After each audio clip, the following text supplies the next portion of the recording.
Hello friends, welcome to our channel. Today we're going to take a look at another horrible case with you. The case of Katrina Ashley Edlund Smith. Katrina Ashley Edlund was born on July 16, 1982, to her mother Vicky. She had two siblings, an older brother named Chad and a younger sister named Miranda, who looked up to Katrina as a role model. As children, Miranda would often try on Katrina's clothes and use her makeup, admiring her older sister and wanting to be just like her. As the years passed, Katrina and Miranda formed a strong bond, becoming more like best friends than sisters. Katrina grew up in Musney Park, Illinois, a suburban community outside the city, after her parents separated, and she lived with her mother. Those who knew Katrina described her as a kind, fun-loving person who cherished the holiday season and enjoyed giving humorous gifts to her friends and family. She was deeply involved in her church and had a strong desire to help others, always willing to lend a hand to those in need. Despite her happiness, Katrina longed to find love and thought she had found it when she met Todd Smith at a bar when she was 20 years old. Todd, a self-employed financial planner, had 3 daughters and worked from home. He met Katrina, and despite their differences, they clicked. Todd's flexible schedule allowed them to travel frequently. After 3 years together, Todd proposed to Katrina, and she happily accepted. They planned a small wedding in a local park, and Katrina was thrilled about their future. She loved Todd's daughters and was eager to build a life with him. Katrina's family, including her mother Vicky and siblings Chad and Miranda, adored Todd and thought he was an excellent match for Katrina. They trusted him to take care of her and believed the couple was meant to be. After marrying, Katrina and Todd settled in Musney Park and started their new life together. On October 20th, 2012, Katrina, 30, called her mother and said she was house-sitting for a friend. During their conversation, she mentioned she would visit for dinner on October 24th and had news to share. Vicky suspected that something was amiss, but she couldn't quite put her finger on what it was. Before ending their phone call, Vicky promised Katrina that she would cook her favorite meal, chicken and dumplings. Tragically, Vicky would never get the chance to keep that promise. Days later, Katrina vanished, and Vicky would never lay eyes on her again. On October 23rd, at 5 p.m., Todd, Katrina's husband, called 911 to report her disappearance. He told the dispatcher that Katrina was house-sitting for a friend and that he had been trying to reach her for hours without success. When he drove to the house, he found it empty. Katrina's siblings, Miranda and Chad, were alarmed when they heard the news. Chad, who was undergoing military training in Oklahoma, immediately flew to Illinois to help search for his sister. On the evening of the 23rd, a concerned citizen notified the police about an abandoned vehicle near Rock River. The caller reported that the car was not parked on the road, but rather in an easement, suggesting it had been hastily abandoned. When authorities arrived to investigate, they ran the license plate and identified it as belonging to Katrina Smith. Upon inspecting the vehicle, the officer found no signs of a struggle or any trace of Katrina herself. Katrina's mother, Vicky, was adamant that her daughter's disappearance was a clear indication of foul play when she learned that Katrina's car had been abandoned in an unfamiliar area. It was the only logical explanation to Vicky. If Katrina's car was found in that location, someone must have taken her and left the car there. Following the discovery of her car, Katrina's case was officially categorized as a missing person, and the search efforts intensified significantly. On October 12th, at 11 p.m., the police took Todd Smith in for a formal interview at the Winnebago County Sheriff's Department. During the interview, Todd told the detective that he last saw his wife Katrina on October 10th, not October 22nd. He stated that Katrina had come home briefly to do laundry in preparation for a big job interview the following day.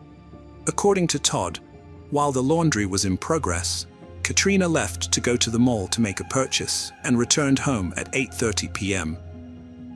Todd reported that Katrina briefly returned home before leaving again to make one last stop. She had told him she needed to complete an errand before returning to the house she was watching for a friend. The next day, after Katrina was declared missing, Todd made an emotional appeal to the media, pleading for her safe return. Overcome with emotion, he broke down in tears as he begged for anyone with information about her whereabouts to come forward. As the search for Katrina continued, search teams composed of officers and volunteers worked tirelessly to find her. They focused their efforts on a nearby park, where Katrina's car had been abandoned, hoping to find evidence or clues about her disappearance. When Katrina's brother Chad arrived in Illinois from his army training in Oklahoma, he joined the search for his missing sister at the park. With his military background, Chad took charge of the search party. He created a map, divided the volunteers into teams, and coordinated their efforts to ensure a thorough search. As the search continued, the officers employed a methodical approach, using dogs and walking in straight lines to cover as much ground as possible and detect any potential evidence, no matter how small. Meanwhile, Katrina's mother Vicky focused on spreading awareness about her daughter's disappearance. She posted missing person flyers at gas stations, convenience stores, and lampposts throughout the town, hoping to reach as many people as possible. Despite her overwhelming grief and fear of finding her daughter's body, Vicky was determined to keep searching for Katrina, even if she couldn't participate in the physical search herself. Todd, Katrina's husband, was overcome with emotion during this difficult time. Chad, trying to be supportive, urged Todd to stay strong and focused on finding Katrina. He stood by Todd's side, sympathetic to his brother-in-law's grief. Meanwhile, the police investigation turned up some disturbing clues. An officer found Katrina's purse near her abandoned car, and as he searched further down the road, he discovered more of her belongings, including her cell phone and bloody towels. It was clear that someone had deliberately discarded Katrina's possessions as they drove away from her car. Unfortunately, the police still had no idea where Katrina was, but they feared the worst. The recovered items were sent to the crime lab for analysis, and the police awaited the results with bated breath. As the police searched for clues, they explored every aspect of Katrina's personal life to understand what might have led to her disappearance.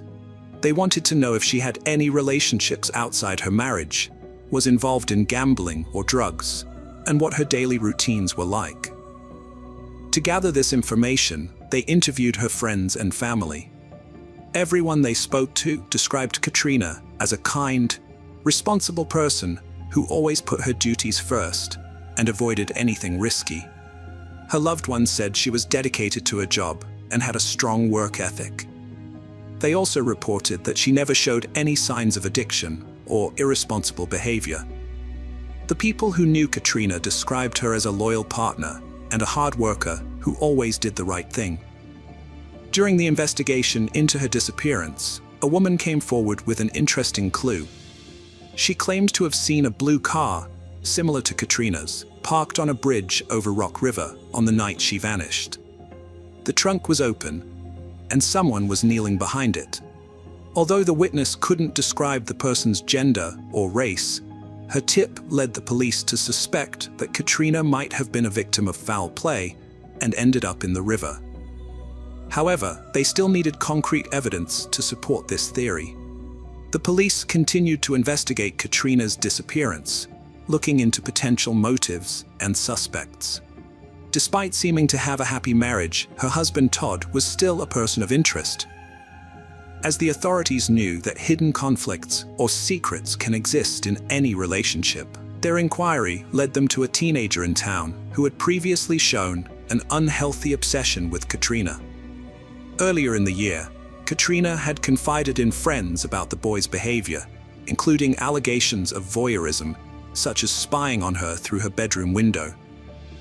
This had made Katrina increasingly anxious at the time. Although the boy's activities had stopped when he left for college, the police wondered if he might have returned and resumed stalking Katrina. They devoted significant resources to finding him. 3 days into the search, crucial clues were discovered on Katrina's cell phone, which was being examined at the crime lab. The phone proved to be a crucial source of evidence for the investigators. By examining Katrina's cell phone records, they uncovered a wealth of information, including her text messages, call logs, pictures, videos, and GPS location data. This information enabled the police to reconstruct a more accurate timeline of Katrina's activities. The investigation revealed that Katrina was having an affair with a co-worker, Guy Gabriel. Initially, they had met after work and developed a connection that eventually turned romantic. However, a background check on Guy Gabriel exposed a troubling history of domestic violence. Additionally, the detectives found text messages in which Guy Gabriel demanded that Katrina leave her husband Todd for him. Given Guy Gabriel's violent past and his messages to Katrina, he became the top suspect in her disappearance. The police suspected that Guy Gabriel might have reacted violently towards Katrina because she refused to leave her husband for him.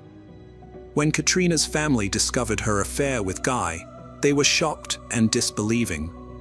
The seemingly perfect couple, Katrina and Todd, had hidden a dark secret.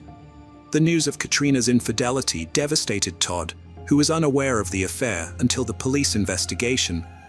Guy Gabriel was questioned by the police at the station, and although he appeared nervous, he admitted to the affair, but denied any involvement in Katrina's disappearance. He claimed to have been at work on the night she went missing. During the investigation, the police uncovered an incident that had occurred 2 weeks before Katrina's disappearance. Witnesses reported that a black Volkswagen Jetta had sped through the parking lot of the auto shop where Katrina and Guy worked, causing a scene during lunchtime. A mysterious driver in a VW Jetta threw a stack of flyers out of the car's sunroof, scattering them among the employees gathered outside. The flyers contained a derogatory remark about Katrina and Guy Gabriel's relationship, but the identity of the driver remained unknown. Meanwhile, the police questioned Katrina's hairstylist, who shared that Katrina had confided in her about feeling unsafe and threatened. Katrina had even considered buying a gun for protection and had become paranoid about being followed. She had gone so far as to take her phone to a store to check for a tracking device, suspecting that someone was monitoring her movements. At the police garage, crime scene investigators searched Katrina's car for clues and used a special chemical called luminol to detect blood. They found a large amount of blood in the trunk. Meanwhile, a firefighter pulled a mysterious object from the water, which turned out to be a severely decomposed female body. The body was difficult to identify due to its condition.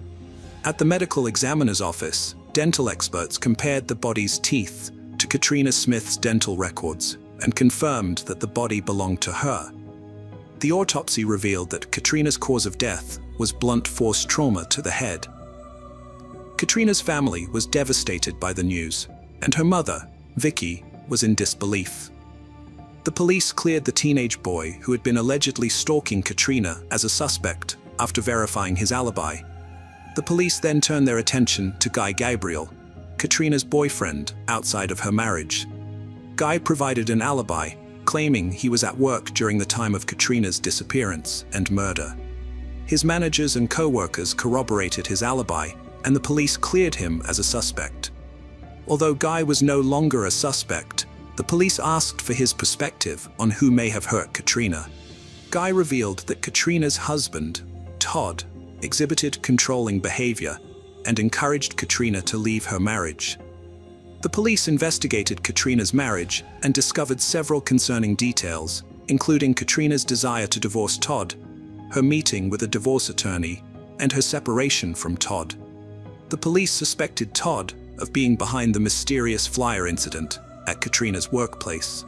Their suspicion grew stronger when they discovered that Todd had test-driven a black Jetta, similar to the car involved in the flyer incident, around the same time it occurred. When the police informed Katrina's family that Todd was the prime suspect in her murder and was already in custody, they were shocked and devastated. Katrina's mother, Vicky, was particularly affected, feeling physically ill at the thought that Todd could be responsible for her daughter's murder. The police also discovered that Todd's financial investment company was facing legal troubles, providing a potential motive for the crime. Katrina was the sole breadwinner for her family since Todd was unemployed. The police suspected that Todd might have motive to kill his wife, as he would gain access to their funds if she left him and their daughters. To gather evidence, the police obtained a search warrant for the couple's home. During the search, they found a baseball bat in the garage with brays of blood on it, which led them to believe it might be the murder weapon. The autopsy revealed that Katrina's injuries were consistent with blunt force trauma, suggesting a bat was used. A DNA test confirmed that the blood on the bat was Katrina's, linking the bat to the crime. The police also found a clean area under the car, which seemed suspicious. Further examination revealed that the bloodstains matched Katrina's DNA profile. 30 days after Katrina's murder, Todd was arrested and charged with her killing, bringing relief to her family. At his trial, the prosecution presented evidence that Katrina had recently visited a divorce attorney, indicating marital problems. On the night of the murder, Katrina had gone to Todd's house to do laundry for a job interview the next morning. The prosecution alleged that Katrina told Todd their marriage was over, triggering his violent reaction. They claimed that Todd grabbed a baseball bat, killed Katrina in the garage, and then disposed of her body by throwing it off a bridge at Rock River. The jury found Todd guilty and sentenced him to 55 years in prison. Hello friends. Welcome to our channel. Today we're going to take a look at another horrible case with you. The case of Lily James.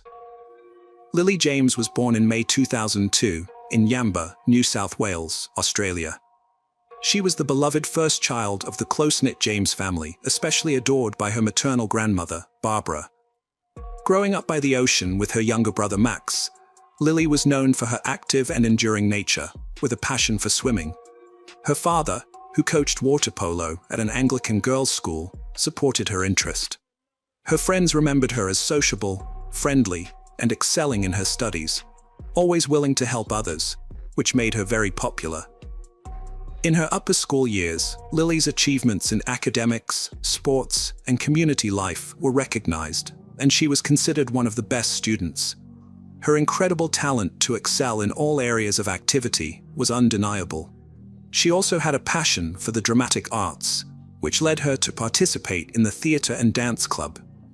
She was eventually invited to perform at the famous Woodford Folk Festival, one of Australia's largest annual events. During the event, Lily impressed the audience with her rendition of a monologue from William Shakespeare's Macbeth, showcasing her skills, charisma, and allure, and securing second place in the theatre category. In 2018, Lily passed her beginner's driving test, adding to her list of accomplishments. Her athletic successes were also noteworthy, as she began to pursue water polo professionally, earning the title of swimming champion in the under-17 category. Her parents were thrilled with her successes and celebrated each accomplishment grandly. By her senior year, Lily had decided to focus on a sports career, and in 2020, she enrolled at Sydney Technological University to pursue a bachelor's degree in sports business management.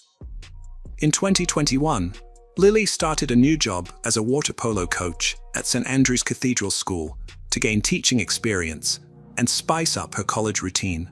Thanks to her youth, vibrant personality, and love for sports, she quickly connected with her colleagues, the administration, and her students, trying to find a unique approach to each student and highlight their strengths. It was during this time that Lily met Paul, the new cricket and hockey coach, who caught her attention. Initially, their interaction was friendly and limited to mutual greetings, but it later developed into a romance. Lily fell in love, unaware of Paul's true nature. He showered her with compliments, gave her flowers, and organized evenings together. They agreed to keep their relationship private due to school policy and Lily's personal beliefs. However, over time, rumors began to spread, and Lily discovered that Paul had broken their agreement and portrayed her in a negative light. She felt betrayed and humiliated, so she confronted Paul and ended the relationship. On October 26, 2023, the principal of St. Andrew's Cathedral School in central Sydney sent an email to students and parents at 4:30 a.m. announcing that the school would be closed until the end of the week due to a critical incident. 2 hours later, a second notification reassured families that none of the students were involved in the incident. However, graduating students sitting for exams were exempt from the closure. The school provided psychological support to those affected by the situation. A 24/7 consultation center was set up in the school library to provide assistance. On Thursday and Friday, forensic teams thoroughly searched the school building and surrounding area. Access to the gym was restricted, and the adjacent shower area was scheduled for demolition.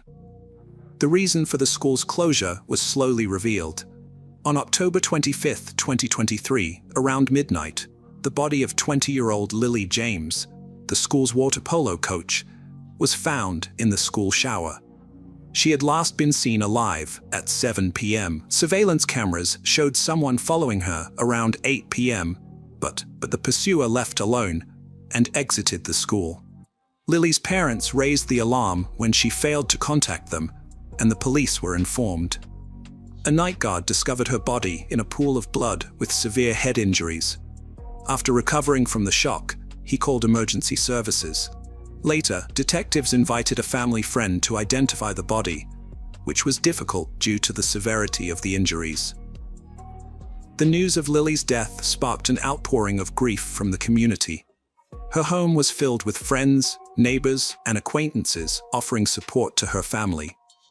Locals also paid their respects, leaving flowers and toys outside her home, creating a memorial. In a shocking twist, another tragic death occurred on October 27, 2023, at 8 a.m., just 11 miles from the scene of Lily's death. A man's remains were discovered on the rocks of Diamond Bay Reserve, near Vaucluse, an eastern suburb of Sydney. After the police were called, a rescue team was quickly assembled, including a bomb squad, Marine Corps, and a rescue helicopter. At 3:30 p.m., they recovered the man's body and took it to forensic experts for identification. Due to the severity of his injuries from a high fall, visual identification was not possible, so fingerprints were used instead. The experts suspected the man's identity, but they needed confirmation. Eventually, they identified the body as 24-year-old Paul, who was suspected of committing a crime against Lily James. Investigators now had to piece together the connection between the two fatal incidents and uncover what had happened between them. Paul's later attempts to make amends and apologize were rebuffed by Lily, who remained unforgiving. She took comfort in the fact that their brief relationship had at least revealed his true nature to her. Born in 1999 in the Netherlands, Paul came from a wealthy and prominent family. When his father's job required a move to Australia in 2015, Paul and his family relocated. As an only child, he received excessive attention and pampering, which contributed to his selfish and entitled personality. Paul thrived academically and athletically at St. Andrew's Cathedral School, where he excelled in cricket and eventually became team captain. He was also involved in organizing extracurricular activities and festivals. While some of his peers found his confidence off-putting, he was charming and charismatic around girls. After graduating in 2017, Paul landed a job as an assistant coach for cricket and hockey. By early 2018, he took over the management of these sports teams. Despite feeling confident in his new role, Paul suddenly resigned and returned home to his family for unknown reasons. Back home, Paul pursued further education, earning a master's degree in sports management. During a conversation with old friends, he revealed that he had honed his coaching skills, which led to a lucrative job offer from his former employer. By early 2020, Paul returned to his old school. Upon his return to Australia, Paul reunited with a former friend, and they decided to split housing costs. Paul preferred shared living, despite being able to afford a solo apartment. Their economically priced apartment was in Kensington, a suburb of Sydney. Initially, the friends got along, socializing at bars after work. However, a few months later, tensions arose, and Paul decided to live alone due to their conflict. The Theson's son, Paul, felt isolated despite being constantly surrounded by people. His parents suspected he had not had a serious romantic relationship.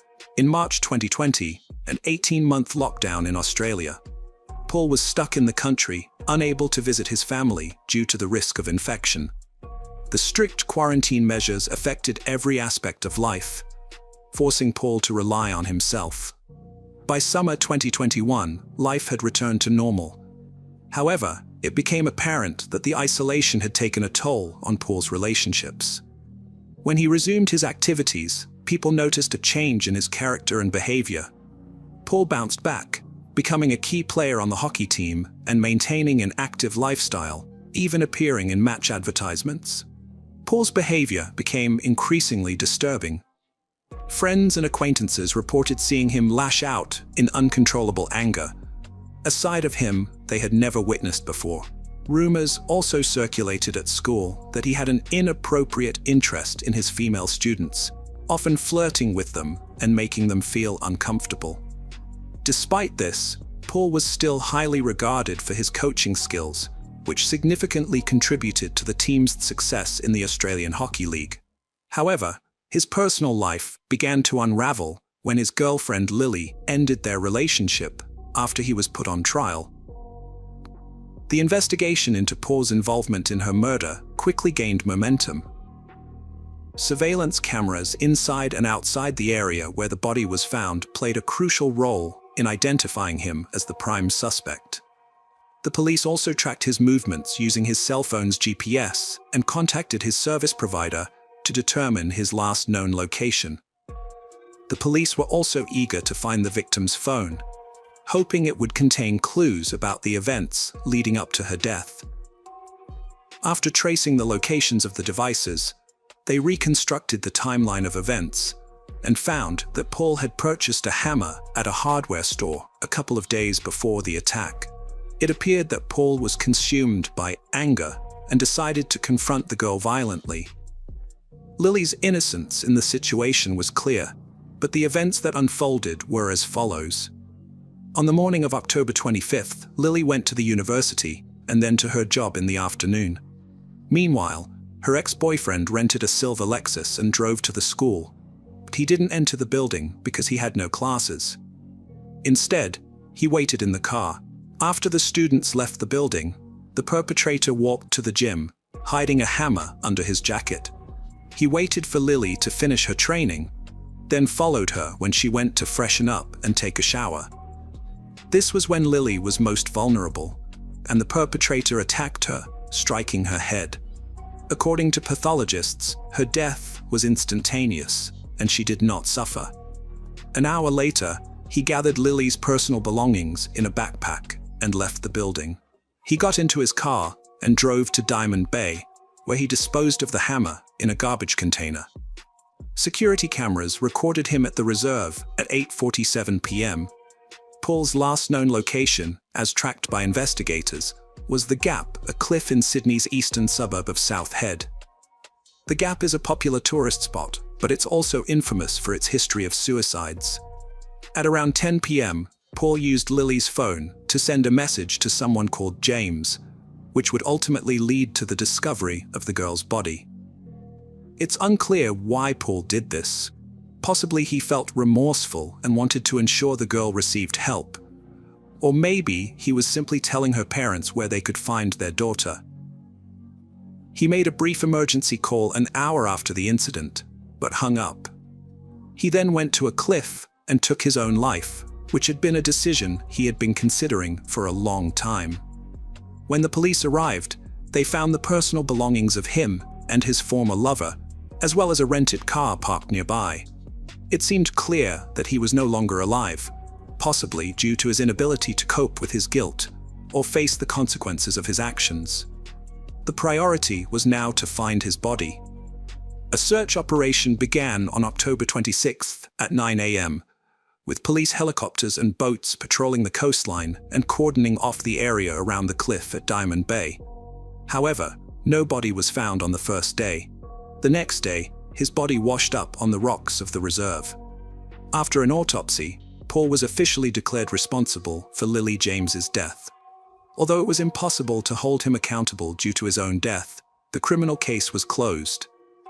His parents received his body and decided to cremate him and scatter his ashes in Sydney, rather than returning him to the Netherlands. Lily's funeral was held on November 17, 2023, at her former school in Hurstville, where around 500 people gathered to bid farewell to a loved one, friend, and coach. The school administration arranged a live broadcast of the ceremony. In line with Lily's lively and vibrant personality, her family requested that attendees wear bright colors instead of traditional dark attire. The ceremony was filled with heartfelt tributes to Lily, as speakers shared warm and sincere words about her. The James family expressed gratitude to everyone who had supported them during their difficult time. Outside the building, students and colleagues created a makeshift memorial featuring Lily's favorite flowers, accompanied by farewell letters as a sign of respect and admiration. After the investigation into Lily's tragic death was completed, the school management sent a follow-up email to parents, apologizing for the impact of the tragedy and assuring them that the incident was unforeseen and would not happen again. While many were shocked that a place of safety had been breached, the administration encouraged students to view this as an isolated incident and to continue their education with renewed enthusiasm. Renowned forensic psychologist Tim Watson-Monro, an expert in analyzing the minds of both criminals and victims, was consulted about Paul's actions. His analysis revealed that Paul's behavior was characteristic of individuals with inflated self-esteem who cannot accept rejection. According to Monro, Paul did not act impulsively, but rather deliberately and without remorse. Monro believed that Paul took his own life to avoid taking responsibility and facing shame for his actions. He described Paul as a narcissistic individual with psychopathic tendencies. Monro also distinguished Paul's case from the tragic tale of Romeo and Juliet, as their narratives were fundamentally different. Ultimately, Paul's pride and ego clouded his judgment, leading him to make devastating decisions. He failed to appreciate the love and companionship of Lily, and instead chose deceit and betrayal. In the end, Paul's selfishness resulted in the loss of Lily's life, as well as enduring suffering for both their families. Hello friends, welcome to our channel. Today we're going to take a look at another horrible case with you. The case of Banaz Mahmoud. Banaz Mahmoud was born in Iraq in 1985. She grew up in a traditional family with strong religious beliefs. When she was 10, her family moved to the UK, but their cultural values remained unchanged. At 17, Banaz was forced into a marriage with a man 10 years her senior, who spoke no English and was illiterate.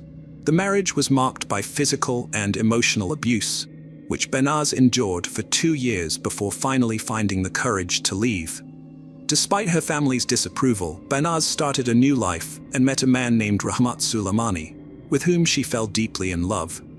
However, their relationship was kept secret due to the cultural taboos surrounding romance outside of marriage. Tragically, Banaz's family was not willing to let her move on from her past. On January 26, 2006, Rahmat reported Banaz missing to the police, but they didn't take the report seriously, convinced that she was just staying with friends. However, Rahmat persisted, and eventually the police were forced to investigate. Banaz's family had a sinister motive for their behavior, which would ultimately lead to devastating consequences. However, Banaz had found love and happiness with her boyfriend, Rahmat. They had dreams of getting married, having children, and building a happy family life. These fantasies brought Banaz joy and kept her going despite her family's hatred and aggression towards her. Her family had never accepted her husband, and in early October 2005, Banaz noticed that she was being followed by people sent by her father. On October 10, 2005, Banaz went to the police and told them about her life with her husband, the injuries she had suffered, and the surveillance she was under. She shared her fears for her safety and even her life, but the police did not take her statement seriously. For about 2 months, Banaz and Rahmat met secretly, but in early December 2005, they were spotted by people from her clan. This led to a council of male relatives gathering at her family home, where it was decided that Banaz should be killed to restore the family's honor. Banaz overheard this conversation and reported it to the police, but they again did not take her words seriously. 2 weeks later, Banaz's father tricked her into going to a relative's house, where she was attacked. She managed to escape and went to the police, who took her to the hospital. After being discharged, Banaz went to live with Rahmat. However, by mid-January 2006, Banaz's family began urging her to return home to mend their relationship and discuss her marriage to Rahmat. Despite her fears, Banaz agreed to go back to her father's house, believing that her mother would protect her. Before Banaz Mahmoud returned to her family's home, she visited the police station to report her concerns and name individuals who might harm her. However, she disappeared on January 22, 2006, and her friend Rahmat was unable to contact her. Rahmat then filed a missing persons report with the police. The police eventually became involved in the case, and Chief Inspector Caroline Good was appointed to lead the investigation. She organized a large-scale search of properties associated with the Mahmoud family, suspecting that Banaz might be being held captive. The police questioned Banaz's father, uncle, and ex-husband, as well as 3 of her cousins, Omar Hussein, Muhammad Ali, and Muhammad Hamid, who were also suspects. Despite the efforts of the police, Banaz's family was uncooperative and refused to help with the investigation. The police found no pictures of Banaz at her family's home, and her family members gave contradictory and false statements about her whereabouts. The police arrested 30 people, including Banaz's family members and cousins, but they all tried to slow down the investigation by giving false information. The police obtained permission to install listening devices in the cells of the arrested men, including Banaz's father, uncle, and Muhammad Hamid. The wiretap recordings revealed that the 3 men had no remorse for their actions and were actually proud of what they had done to Banaz. The recordings revealed that on the morning of January 23rd, the Mahmoud family deliberately left their home, allowing Ali Hussein and Hamid to enter and attack Banaz. The attack lasted for 2 hours, during which Banaz was subjected to beatings and violence. Finally, Hamid strangled her to death with a cord. The wiretap recordings also revealed that Banaz's cousin, Muhammad Hamid, had been involved in the attack and had threatened Rahmat, which became a turning point in the investigation. The police were horrified as they listened to recordings that detailed the brutal murder of Banaz and the perpetrators' proud descriptions of their actions. The investigation revealed that Banaz's body had been stuffed into a suitcase and taken out of London to a derelict house with a garden in Birmingham. Caroline Good, a detective, matched the information she received with the movement data of the arrested phones and determined the search area. Despite the vastness of the area, the work could take a long time, but the criminals themselves helped the investigation by being talkative and reveling in their actions. During the conversation, one of them mentioned putting a freezer back in its place, which gave Caroline a key lead to follow. A police helicopter was dispatched to search the area, and while circling, it spotted a house with a pile of trash in the backyard, including a white, oblong object that looked like a freezer. When the police inspected the area, they started digging in shifts. As they dug, they eventually reached a depth of about shoulder height. At this point, they were about to give up. But then Caroline Good recalled the words of Muhammad Hamama, who had bragged about burying Banaz so deeply that she would only be discovered if someone tipped them off. Caroline convinced the team to extend the search for 1 more day, and late in the evening of April 28, 2006, the suitcase was found. Banaz's remains were in extremely poor condition, and only dental records and DNA samples could be used to identify her. Her body was folded into a fetal position and hidden in a suitcase, buried under a freezer in the garden of a house in Birmingham. On May 1, 2006, the suspects were charged, but they showed no remorse and were convinced they had done the right thing.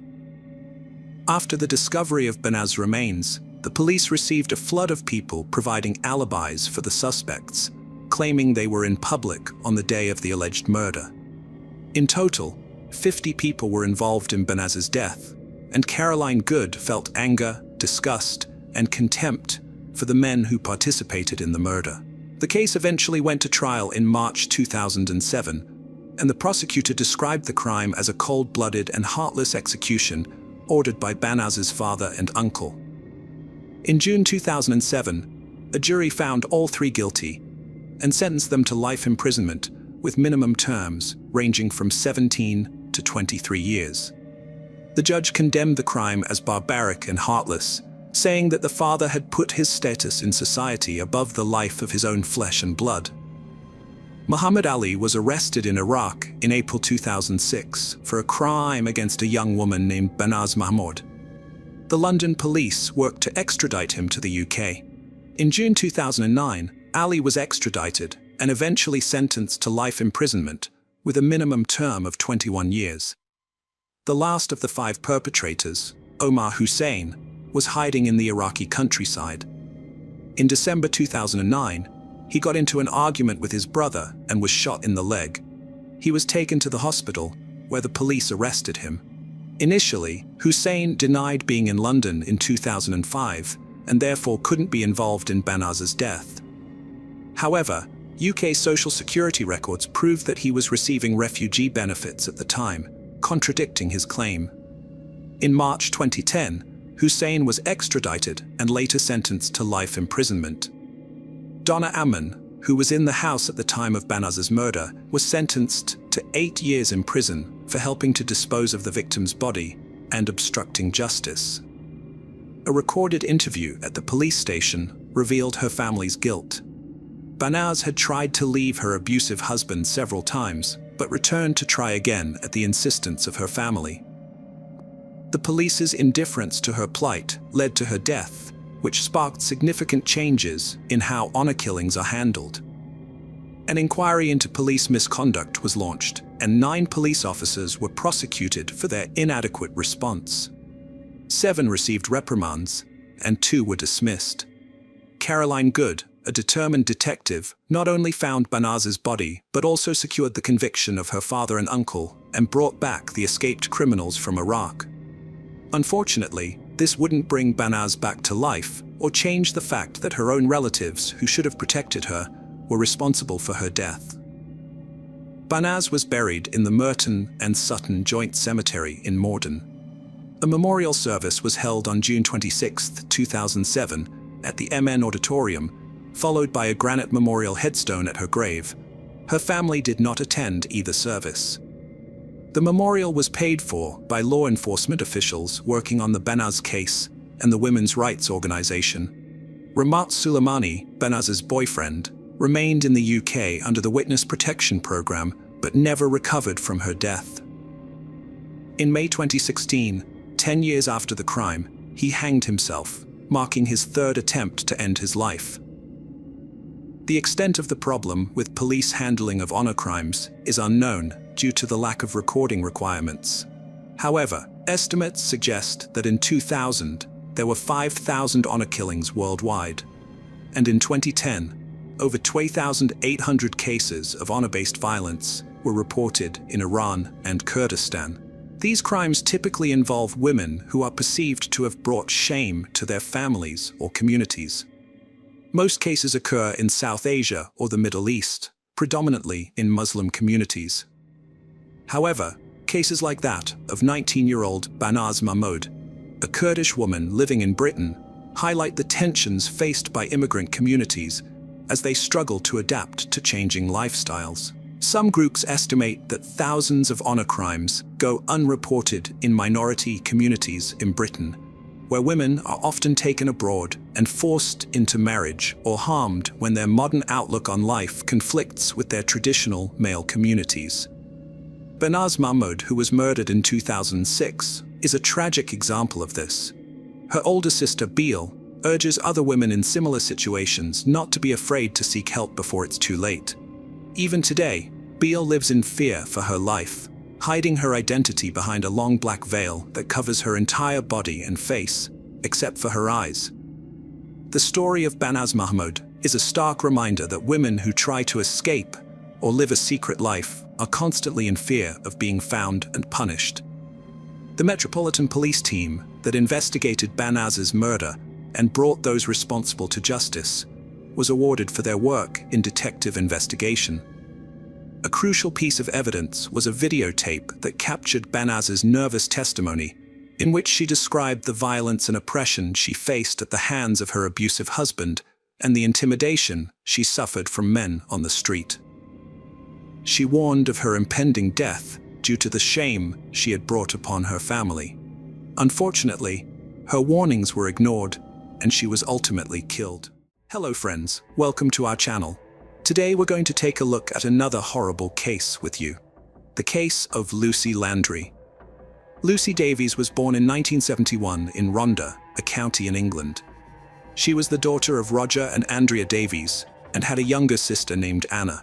The family lived in a small, tight-knit community of socially purposed housing, surrounded by stunning mountain scenery.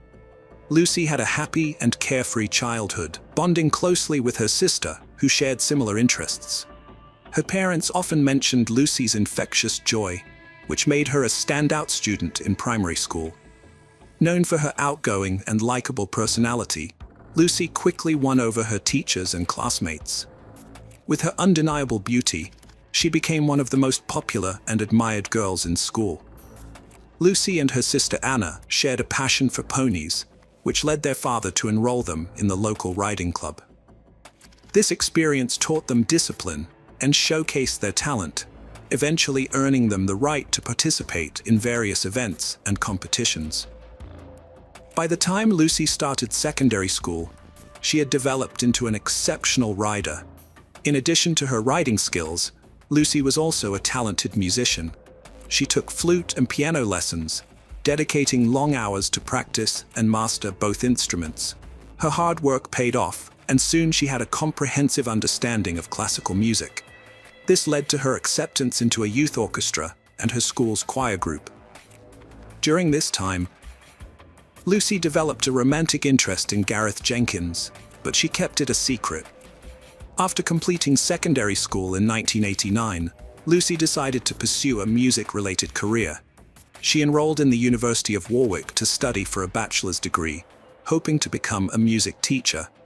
However, she soon realized that the degree program wasn't what she had expected. Her passion for music remained, but she didn't enjoy the direction of the program. As a result, Lucy changed her plan and opted to study urban planning instead. Around this time, Lucy met Graham McAllister, and they soon discovered that they shared a similar outlook on life, including a passion for art and common interests. A key aspect of their bond was their matching sense of humor. Their relationship developed naturally, and as they made plans for the future, Lucy decided to introduce Gra to her parents, Roger and Andrea. The meeting went well, and Lucy's parents were convinced that Gra was the right person for their daughter. In fact, they were so confident in their relationship that they bought Lucy a house in Coventry, northwest of London.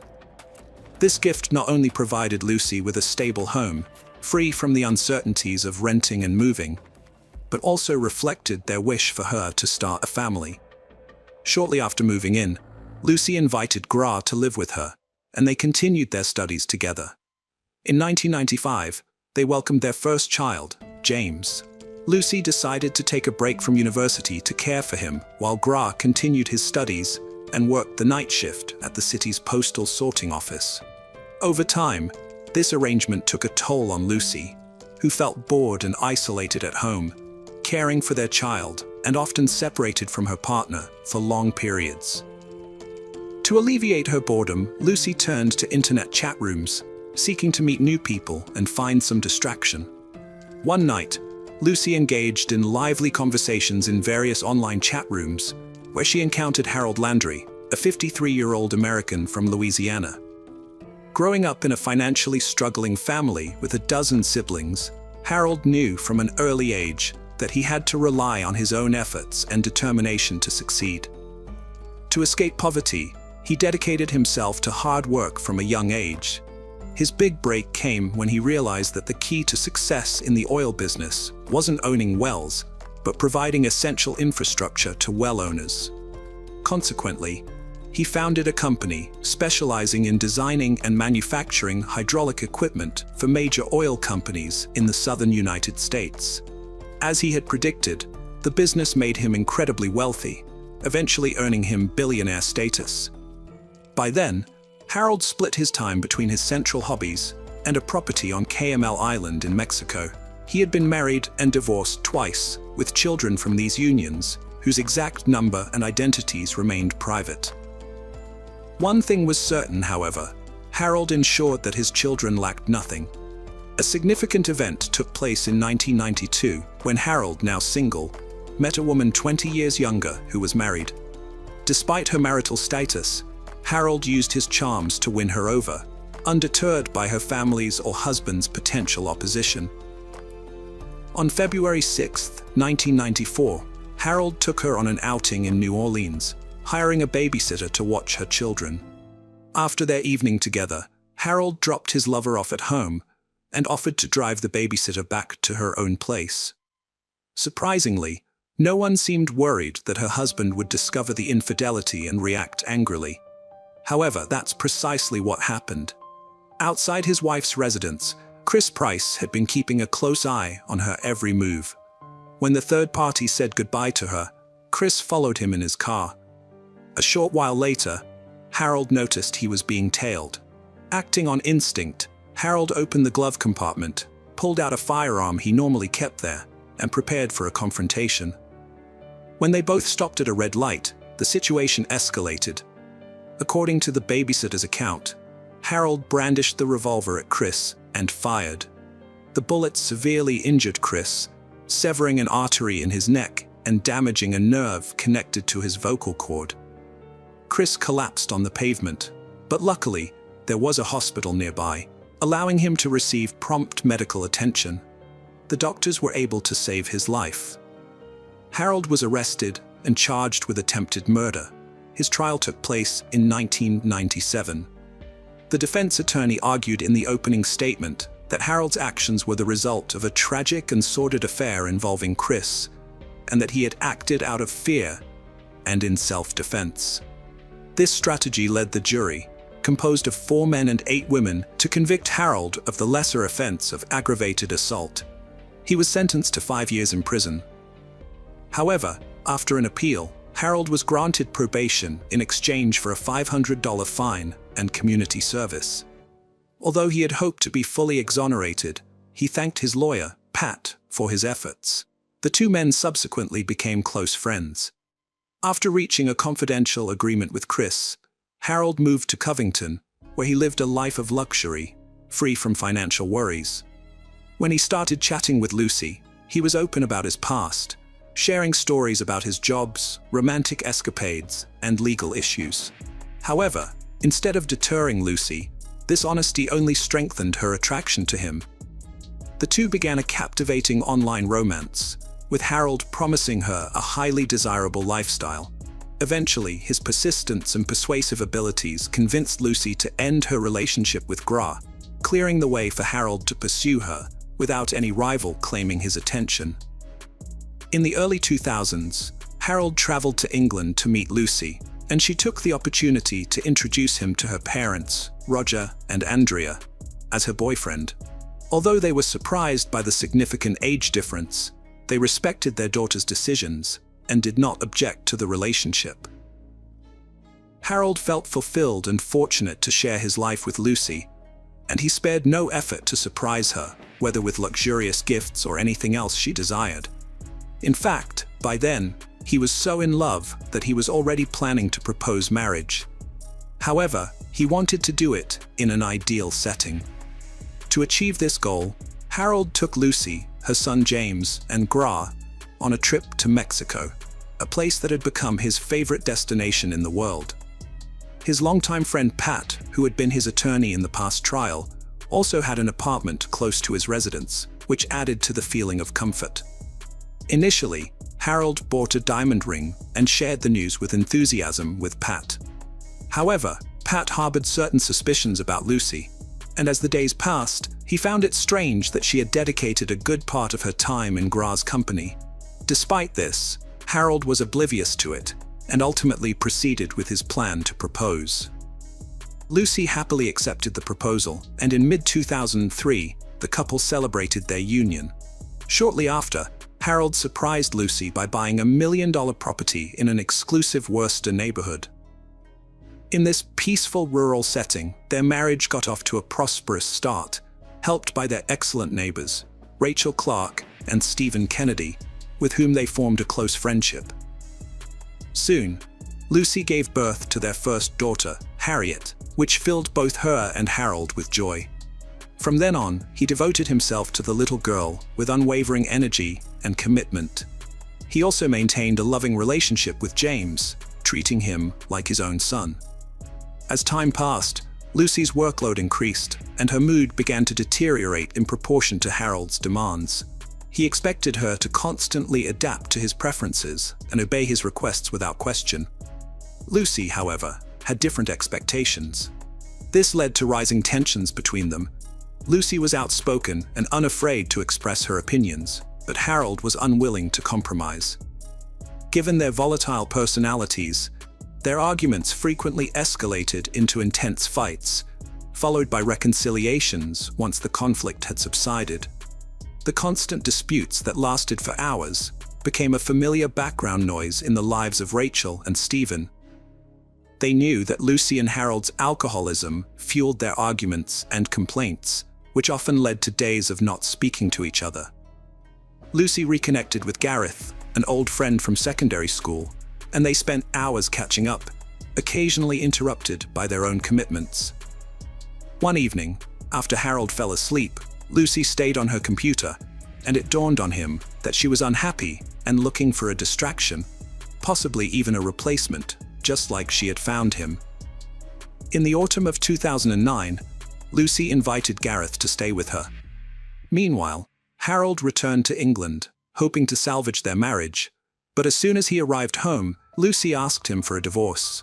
Initially, Harold was devastated, but after a few weeks, he started a new relationship with a woman he met online. Alongside their budding new relationships, divorce negotiations were progressing, and as is often the case, new disputes arose, particularly regarding the family home. Lucy's expectation was to retain the house, thereby guaranteeing a stable living arrangement for their children. However, Harold was adamant that this was not up for discussion. His proposed solution involved offering her financial compensation to purchase a more modest apartment independently. Simultaneously, he made the decision to entirely remove her from his will. Lucy was furious when she learned about her still husband's latest decisions. Her intense hatred towards him led her to share every detail about Harold's past with her son James, holding nothing back. Amidst the tension and complicated situation, Gareth invited her to take a break and spend a few days with him in Wales.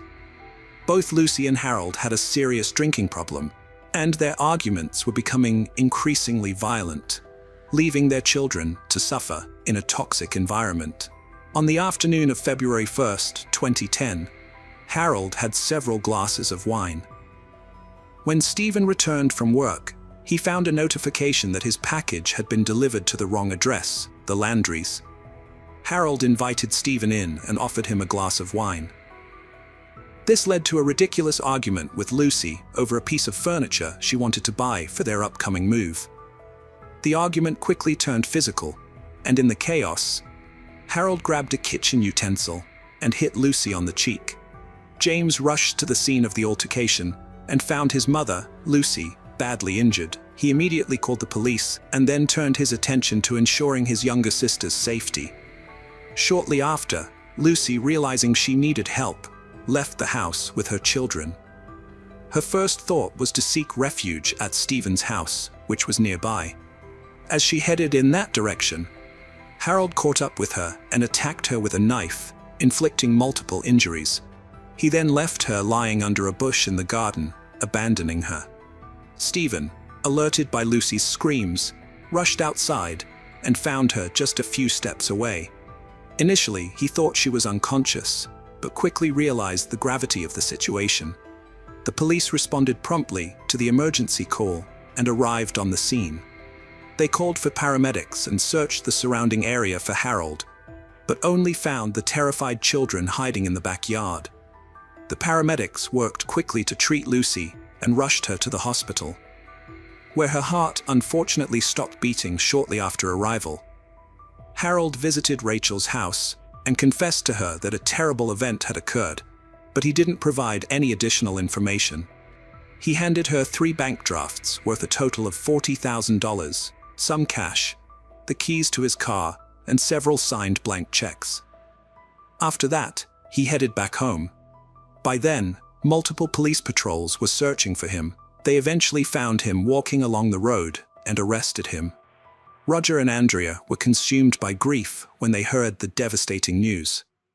In a statement released by the police, they requested that people respect their privacy during this incredibly difficult time following the loss of their daughter.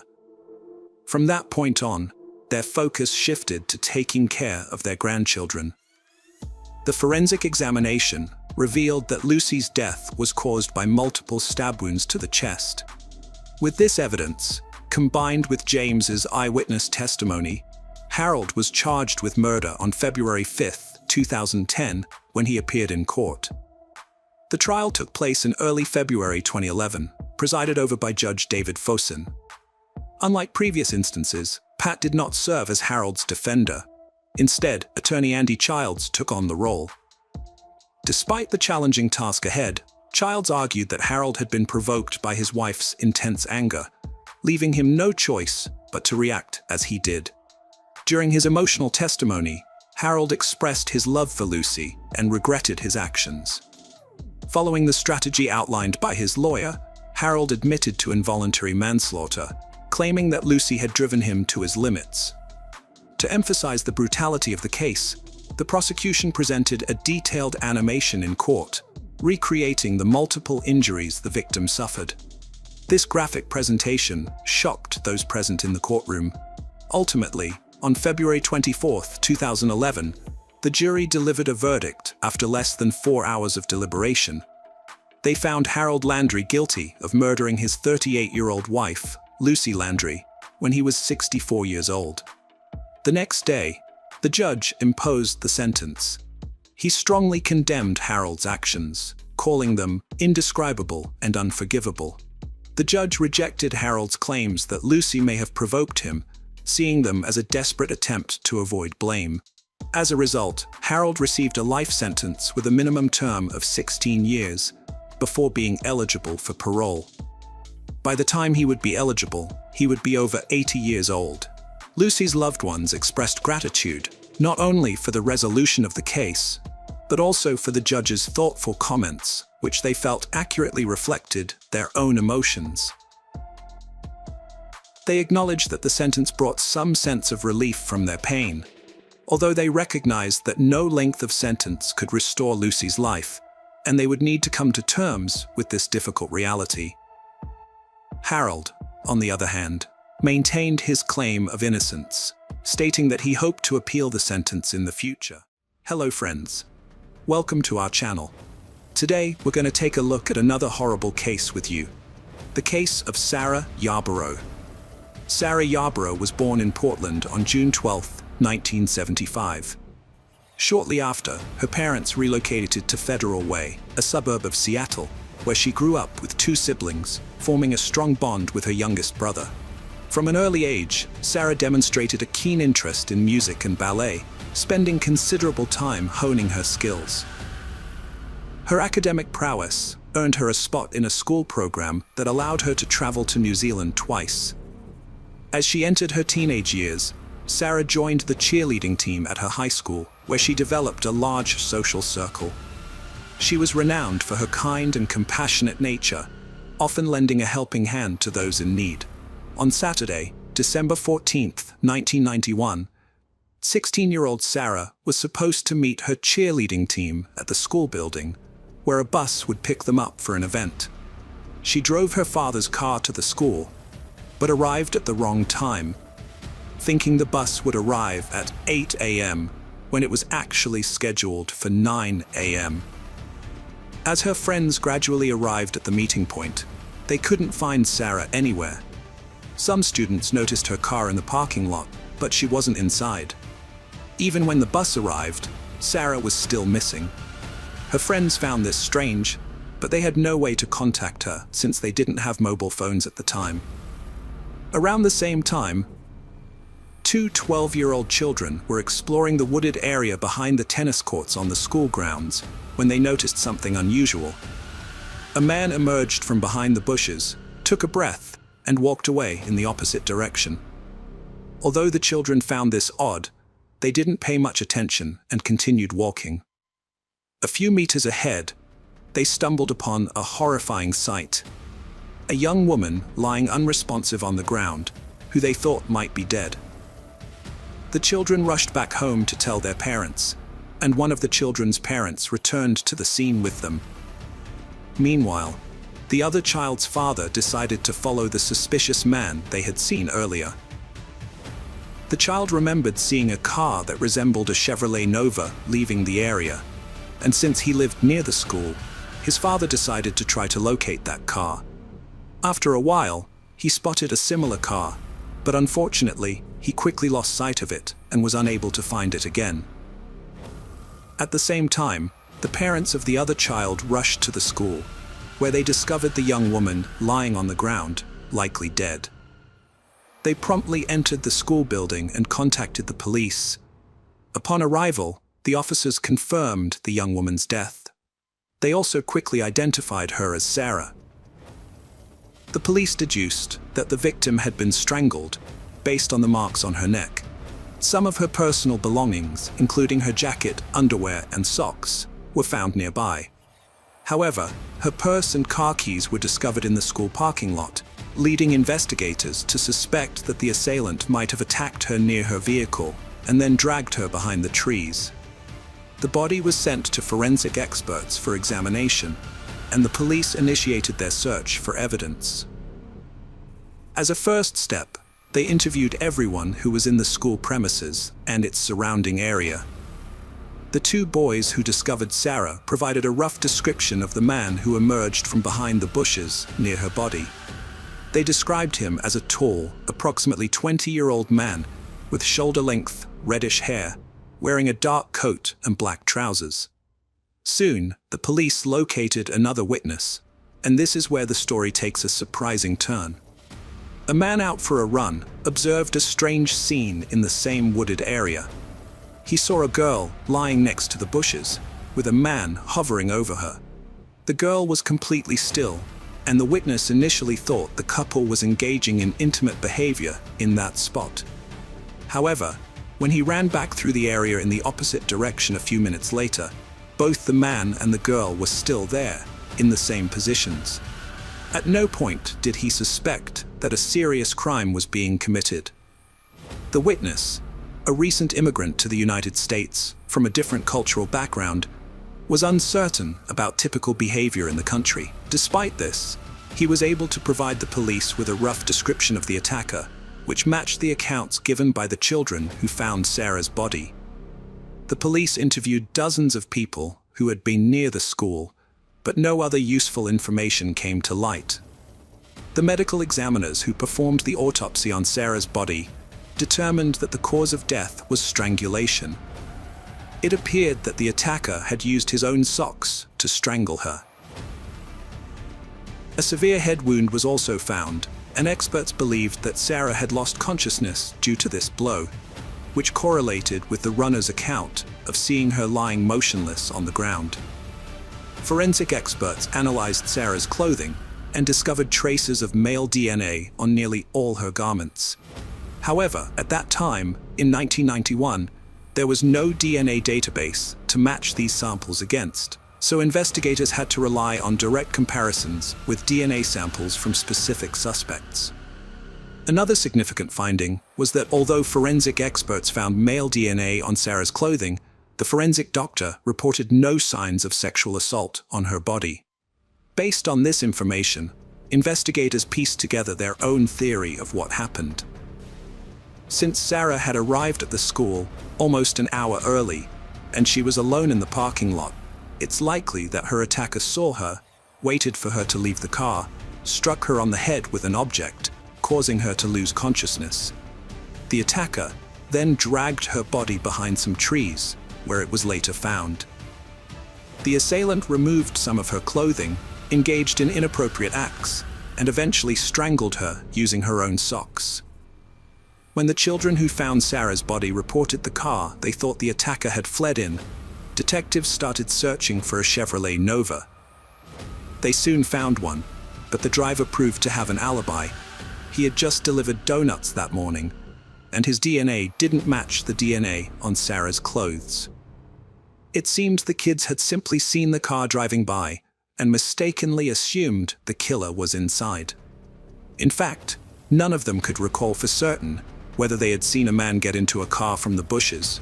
In the days that followed, police continued to search for witnesses and new leads, but made no significant progress.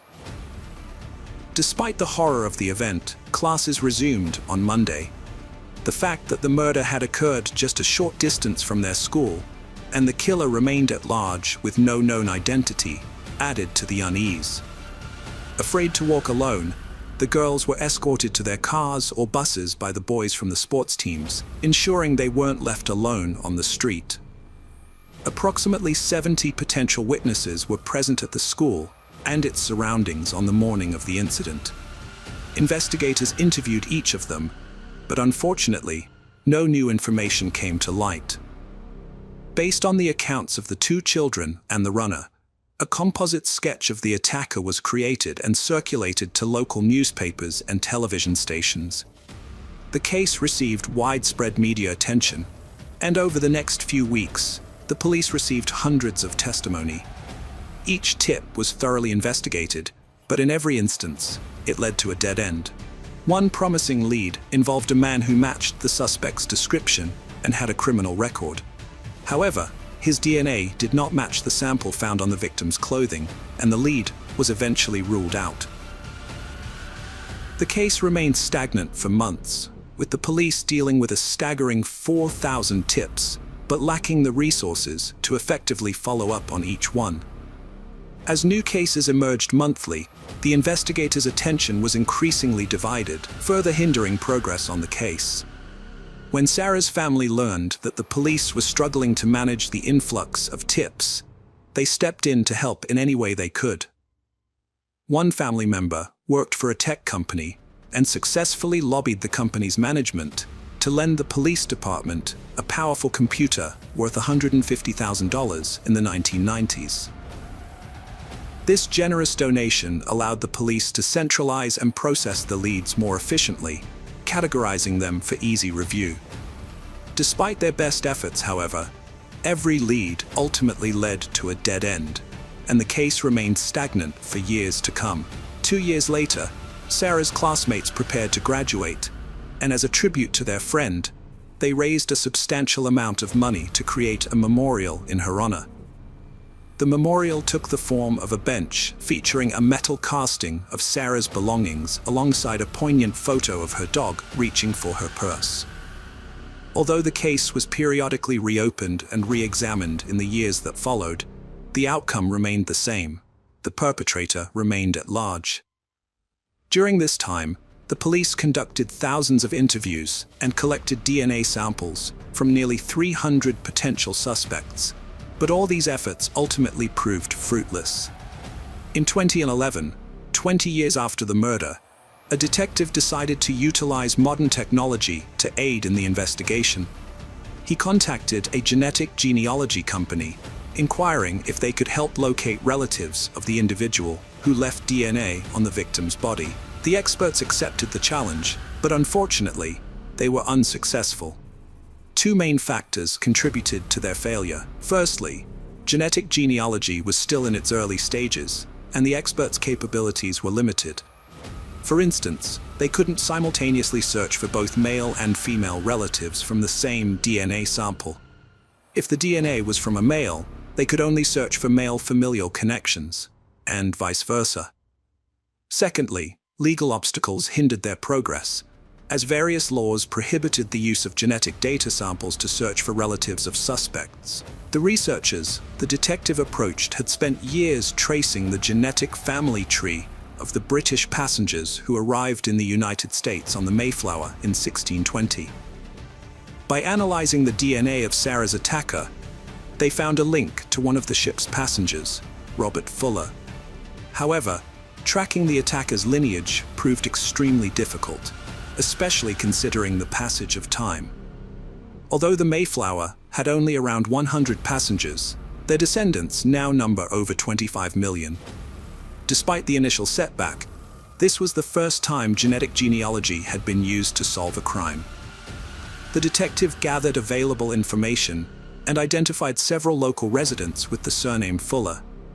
He showed them pictures of the men, but none were recognized by the witnesses, including a runner and two men who had stumbled upon the body as children. Next, the detective collected DNA samples from all the local Fullers and sent them to the lab. Although none of the samples matched the attacker's DNA, one surprising discovery emerged. One of the men was a distant descendant of Robert Fuller from the Mayflower. However, he was not the killer and had no knowledge of any distant relatives living nearby. The detective retired in 2017, and a new team of investigators took over the case. In 2011, a company had taken over the study of the DNA sample from the assailant, and the new team reached out to them. Given the significant advancements in genetic material study capabilities, the experts agreed to try to trace the assailant's lineage. Over the next 2 years, they painstakingly worked through public databases to find even the most distant relatives of the assailant, then manually traced their family connections to individuals who lived during the time of Sarah's death. After eliminating several thousand individuals, they finally got a break in September 2019. They identified two new potential suspects, brothers Edward and Patrick Nicholas, who were descendants of Robert Fuller. The experts concluded that it was highly probable that a DNA sample found on Sarah's clothing belonged to one of the brothers at the time of the murder. The older brother, Edward, was a career criminal with a long history of violent offenses, and his DNA profile was already in the FBI database, ruling him out as a suspect in Sarah's murder. The younger brother, Patrick Nicholas, had also been arrested multiple times for violent crimes, but his DNA sample was not in the database because it was collected before the DNA profiles of offenders were added. The detectives put 55-year-old Patrick under surveillance right away. 2 days later, they got their chance. Patrick went to the laundromat, and while waiting for his clothes to wash, he stepped outside to smoke a cigarette. When he was done, he carelessly threw the butt on the ground. One of the officers quickly picked it up and put it in an evidence bag, then returned to his car. Patrick repeated this process, stepping outside to smoke again, and this time a cloth handkerchief accidentally fell out of his pocket. The police thought it wise to take this second piece of evidence, just in case they couldn't get a DNA sample from the cigarette butt. As it turned out, the forensic experts had no problem obtaining samples from both items. The next day, they had the long-awaited news for the detective.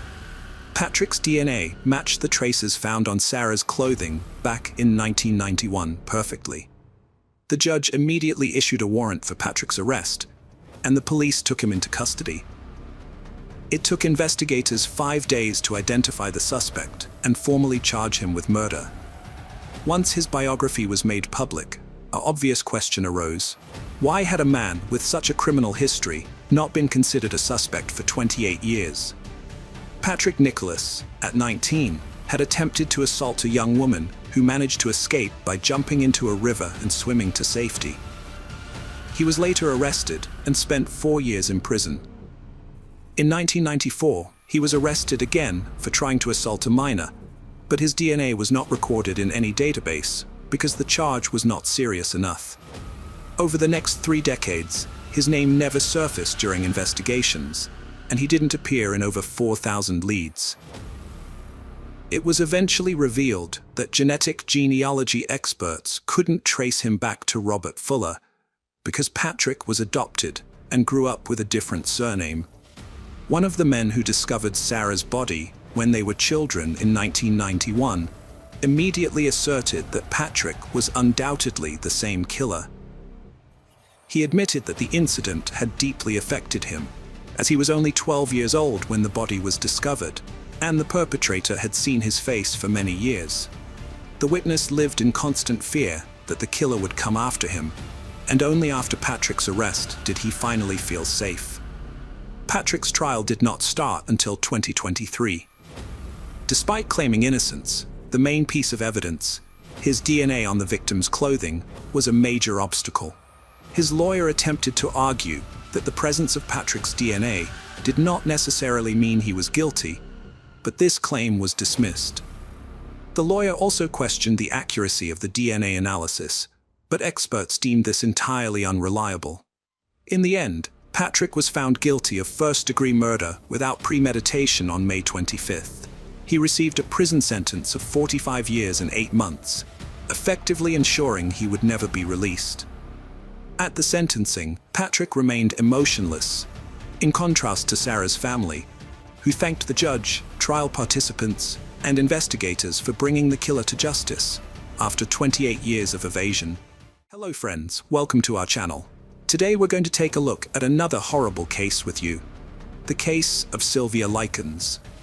Sylvia Marie Likens was born on January 3, 1949, in Lebanon, Indiana, USA, to carnival workers Lester Likens and his wife Betty Likens, formerly Grimes. She was the third of 5 children, with 2 older twins, Daniel and Diana, and 2 younger twins, Benny and Jenny. Sylvia's youngest sister Jenny had polio, which left her with a significantly weakened leg, causing her to limp noticeably. She had to wear a steel brace on her leg to help her walk. Sylvia's parents had a tumultuous marriage, with constant moving and financial struggles. They worked at carnival booths throughout Indiana during the summer, selling candy, beer, and soft drinks. To help out, the Likens children would often travel with their parents, but Sylvia and Jenny frequently stayed with relatives, mostly their grandmother.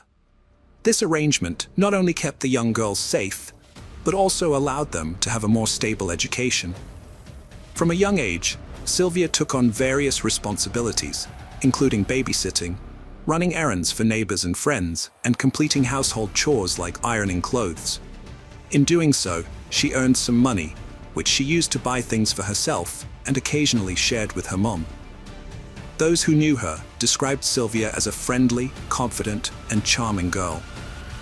She had long, wavy, light brown hair that fell just below her shoulders, and her friends affectionately called her Cookie. Despite her vibrant personality, Sylvia was self-conscious about her smile due to a missing front tooth, which she lost during a childhood accident while playing with one of her brothers. Sylvia loved music, particularly the Beatles, and was very protective of her younger sister Jenny, who was shy and less secure. The sisters frequently visited a local skating rink, where Sylvia would assist Jenny, holding her hand as Jenny relied heavily on her stronger leg. In June 1965, Sylvia and Jenny Likens were living with their parents in Indianapolis. The following month, their mother was arrested and jailed for theft. Shortly thereafter, their father arranged for his younger daughters to stay with Gertrude Benisi, a mother of 2 girls, Paula and Stephanie, whom the Likens sisters had met at Arsenal Technical High School. Gertrude promised their father that she would care for the girls as if they were her own until his return, which was expected to be just after the 4th of July celebrations. The Likens sisters, Sylvia and Jenny, moved into the Benisi home at 3850 East New York Street. Their father, older brothers, and eventually their mother went on the road with a carnival on the East Coast. As part of the arrangement, Gertrude Banisi would receive $20 a week to care for the sisters until their family returned in November. At first, things seemed normal at the household. Sylvia got along well with Stephanie, bonding over their shared love of popular music and helping with household chores. The Likens sisters regularly attended Sunday school with the other Banisi kids, and the pastor often commended Sylvia for her kindness and respect for sacred matters. However, when the payments for hosting the girls started coming in late, Gertrude's frustration mounted, and she began to mistreat them. This mistreatment involved physical punishments with thick objects, which eventually escalated into regular beatings, starvation, and humiliation. Sylvia faced the brunt of the abuse. Gertrude and her daughter Paula repeatedly accused Sylvia of engaging in inappropriate behavior with boys, which led to Gertrude physically kicking Sylvia in the groin and Paula physically attacking her. The girls were forced to eat food they disliked, and Sylvia was even beaten by Stephanie's boyfriend, Randolph Hubbard. Daily life at the Banfi residence was brutal. Violence escalated over time. Paula's attacks on Sylvia were savage, including punching her in the face and breaking her own wrist. She targeted Sylvia's mouth and eyes, then used her cast to inflict more harm.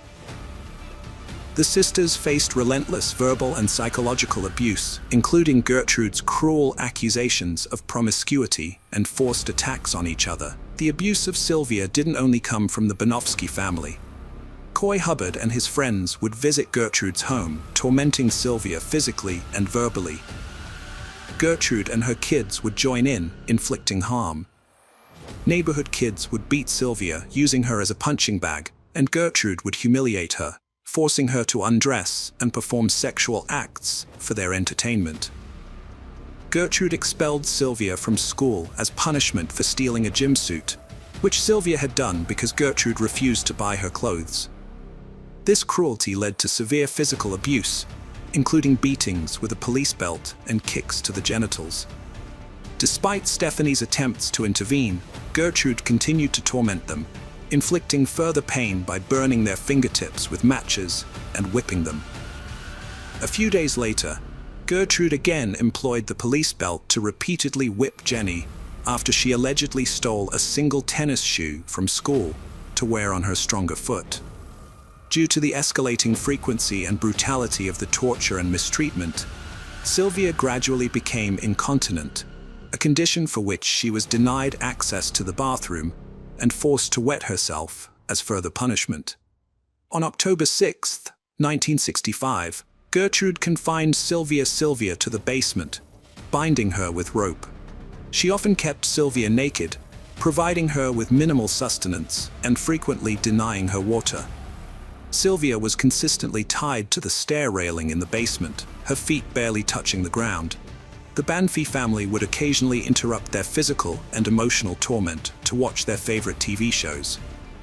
Neighborhood boys would even pay 5 cents each to view Sylvia's body on display, participating in her humiliation, beating, burning, and mutilation during her captivity in the basement. Gertrude and her children restrained and silenced Sylvia, then submerged her in a bathtub of scorching hot water. Next, they rubbed salt into her injuries. After this incident, an anonymous caller, who was the father of a neighborhood boy named Michael John Monroe, contacted Arsenal School to report that a girl with severe skin lesions was living at the Banvi household. Since Sylvia had been absent from school for several days, a school nurse visited Gertrude's residence to investigate. Gertrude claimed to the nurse that Sylvia had run away from home the previous week and that she was unaware of her current whereabouts.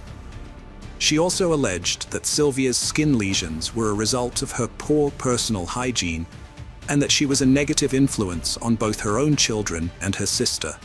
The school did not pursue any further investigation into Sylvia's whereabouts or well-being. In mid-October, John Benazzi Jr. subjected Sylvia to a cruel and sadistic prank. He offered her a plate of soup, only to swiftly pull it away as she attempted to eat with her hands, which was difficult for her due to her severe malnutrition. Afterwards, Gertrude permitted Sylvia to sleep upstairs, but warned her that she must not wet the bed. Before going to sleep, Sylvia quietly asked Jenny for a glass of water, hoping to avoid dehydration.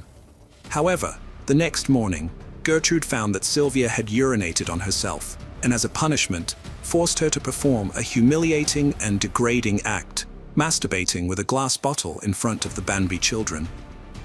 Shortly thereafter, Gertrude shouted for Sylvia to return to the kitchen, then ordered her to strip naked before proclaiming that she had branded her daughters, and now she was going to brand her.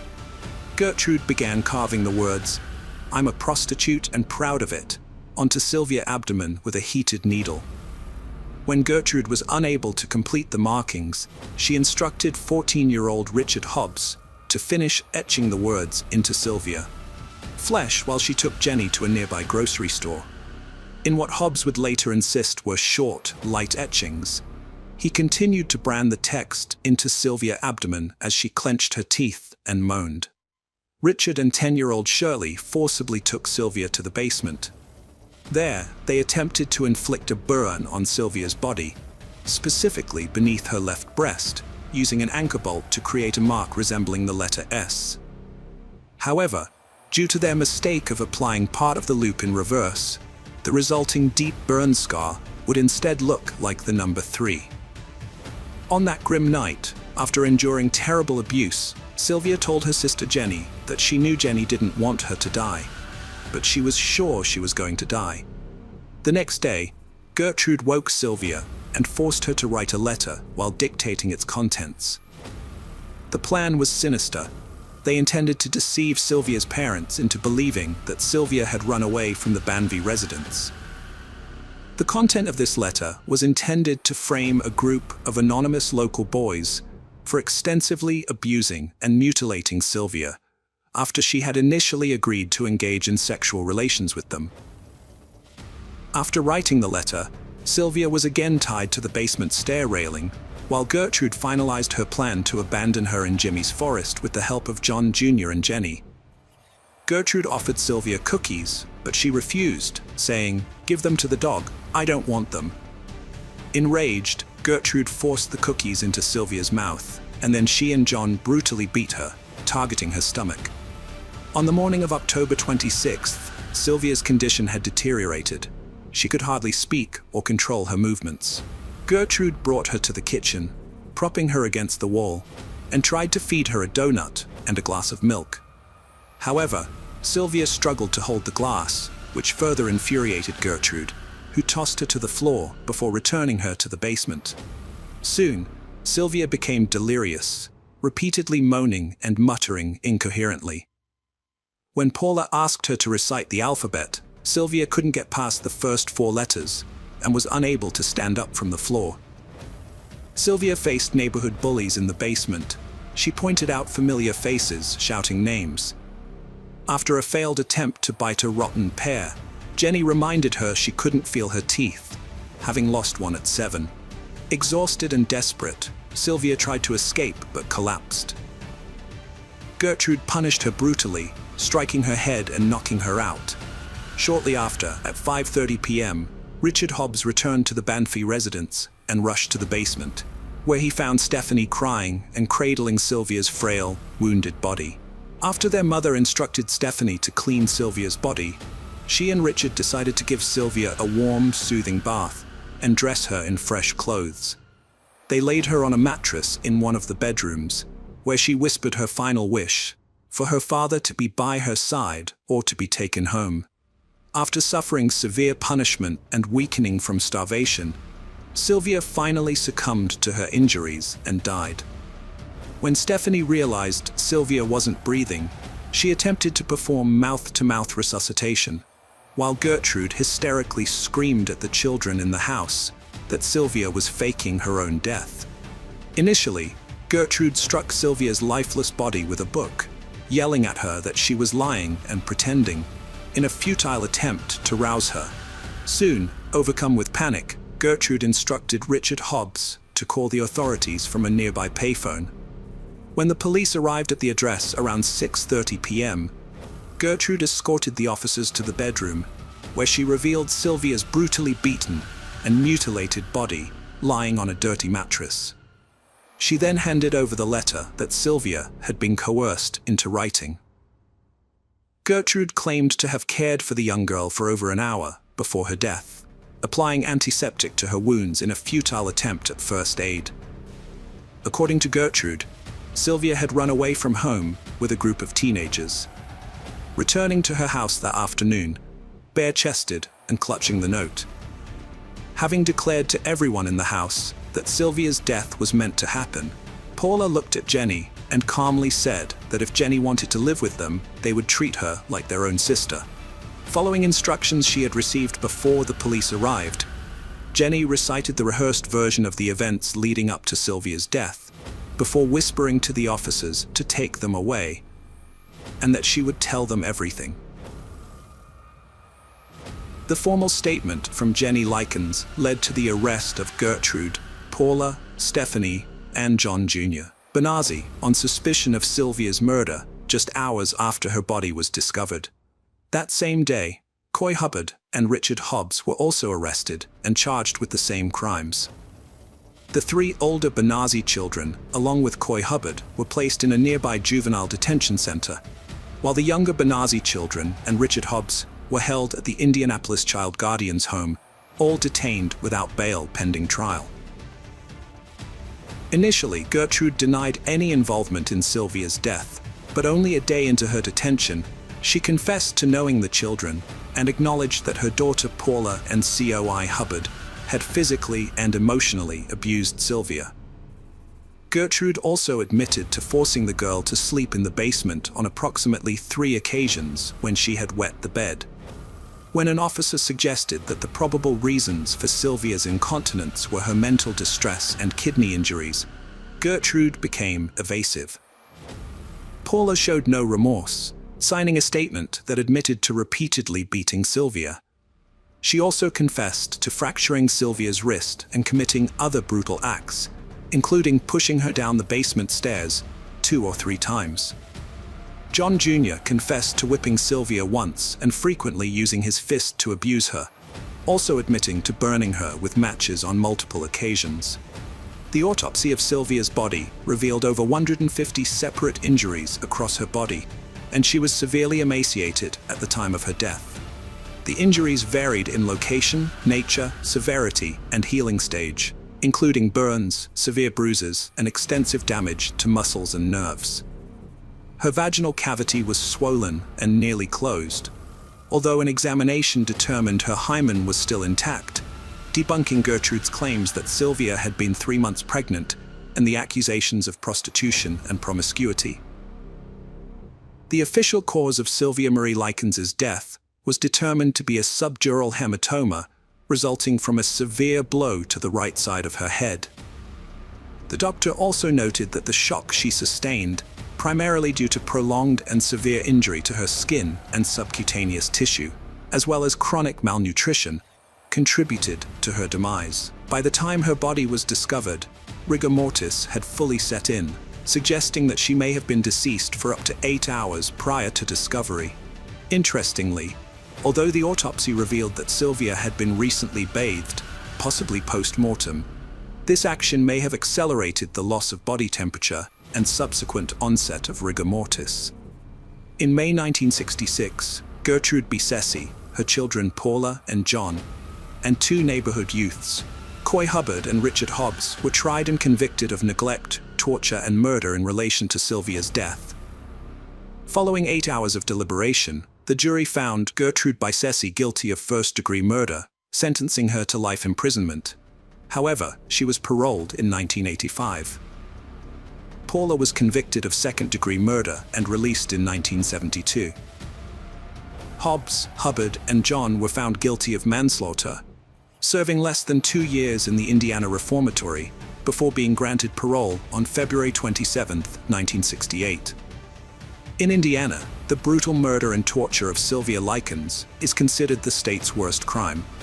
A seasoned investigator from the Indiana Police Department, with 35 years of experience, described it as the most sadistic case he had ever encountered. Sylvia tragically lost her life on October 26th in Indianapolis, Indiana, USA. Her parents were expected to return for her and her sister in November, but unfortunately, Sylvia passed away before their arrival. Sylvia and her sister Jenny lived in fear of reporting the escalating abuse and neglect to family members or school authorities. They worried that speaking out would worsen their already desperate situation. Jenny, in particular, struggled to overcome the urge to inform family members, fearing that Gertrude would retaliate by subjecting her to the same torture and abuse as her sister. Additionally, Jenny faced harassment from neighborhood girls who ridiculed and occasionally beat her whenever she mentioned Sylvia's situation. The middle-aged Besessi couple, along with other families in the neighborhood, had suspicions or had witnessed signs of the girls being mistreated, but they were too afraid to report it to the authorities. Consequently, no one intervened to stop the abuse the Sylvia sisters suffered, and tragically, no one was able to rescue them from their horrific ordeal in time. In the aftermath, all those responsible for her torture and murder received prison sentences, although some did not serve their full terms. However, they cannot escape the guilt and horror they inflicted, which will haunt them for the rest of their lives. Hello friends, welcome to our channel. Today we're going to take a look at another horrible case with you. The case of Blummel family. Roger Blummel, born January 17, 1965, was raised in a big, close-knit family with strong values. Even in high school, he was driven and ambitious. He worked in transportation and later discovered his talent in sales, where he excelled. Friends say he could sell anything to anyone, thanks to his kind, cheerful personality. He was always happy and loved making others smile. Roger enjoyed a fulfilling life and a strong bond with his family, but something was missing: a life partner. That all changed one day when he met the right person. Although the details of their meeting are unclear, a close friend recalled that Roger was immediately smitten with a young woman and confidently declared his intention to marry her by the end of the evening. The woman who caught his attention was Melissa.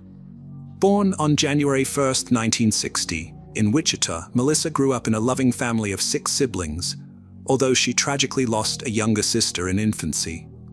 Melissa was a kind, diligent, and helpful person who always put others before herself.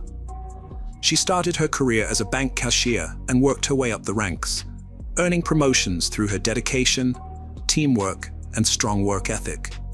Her career was marked by success, ultimately leading to her appointment as vice president of the bank. The first meeting of Roger and Melissa marked the start of a lifelong partnership between two kindred spirits, who tied the knot in 1991. On the surface, the Blummels seemed to have it all. Melissa's rapid rise through the banking ranks, while Roger's charisma enabled him to successfully launch his own business venture. With a natural talent for bringing people together, Roger thrived on sharing good times with friends and spreading joy to those around him. In Melissa, he had found the ideal partner to share in his adventures. What's more, the couple's strong sense of social responsibility drove them to participate in and contribute to various charitable, sporting, and community-driven initiatives in their locality. The Blummel had an idyllic life, but it lacked one thing: a child to bring laughter and joy. After years of trying to conceive, they decided to adopt. A social worker introduced them to Kesha, who was putting her 2 sons, Tony and Chris, up for adoption. The Blummel wanted a closed adoption, but Kesha preferred open. In the end, the Blummel approach won, and Tony and Chris became part of their family, starting a new life. Tony was amazed by daily dinners. The kids quickly adapted, thriving in elementary school and beyond. They excelled in high school, making diverse friends and starring in sports like wrestling and football. Tony's wrestling prowess earned him 2nd place in a division competition, promising a bright future for the family. Tony's family life took a drastic turn for the worse during his senior year of high school. Until then, he had been a model child, but suddenly he became rebellious and constantly clashed with his parents, resentful that they favored his younger brother Chris. He started drinking, breaking curfews, and even smoking marijuana, causing chaos at home and making it seem like all hope was lost for him to get back on track. Tony had always dreamed of joining the United States Air Force after graduating, but his new behavior ruined his chances. In 2013, he was arrested for a violent offense, and then again for driving under the influence, which meant his records would prevent him from pursuing a career in military aviation. Tony's life spun out of control after these events, lacking direction after high school. He shunned education and jobs, preferring to sleep in and get high on cannabis. Melissa lived in fear of his violent outbursts, and there was another secret the family didn't know. Since 2013, Kesha contacted her biological sons on social media. Tony was excited to reconnect, but Chris seemed unreceptive. Kesha was devastated after giving them up, relieved they were with a good family together. Reconnecting with Tony thrilled her, but she resented the family for allegedly turning Chris against her. Moreover, when Kesha learned about Tony's troubles with his adoptive parents, she saw an opportunity to reconnect with her son and swiftly extended an invitation for him to visit her. At the adoptive home, things worsened. Tony's rage boiled over, and he punched a hole in the wall. This was the last straw. The family realized they and Chris were no longer safe. After failed attempts to address Tony's behavior, Roger and Melissa made the tough decision to ask him to leave. He started by wandering aimlessly, but he soon understood he needed to take action to support himself financially. He got jobs at fast food restaurants, and, to make some extra money, he also sold cannabis.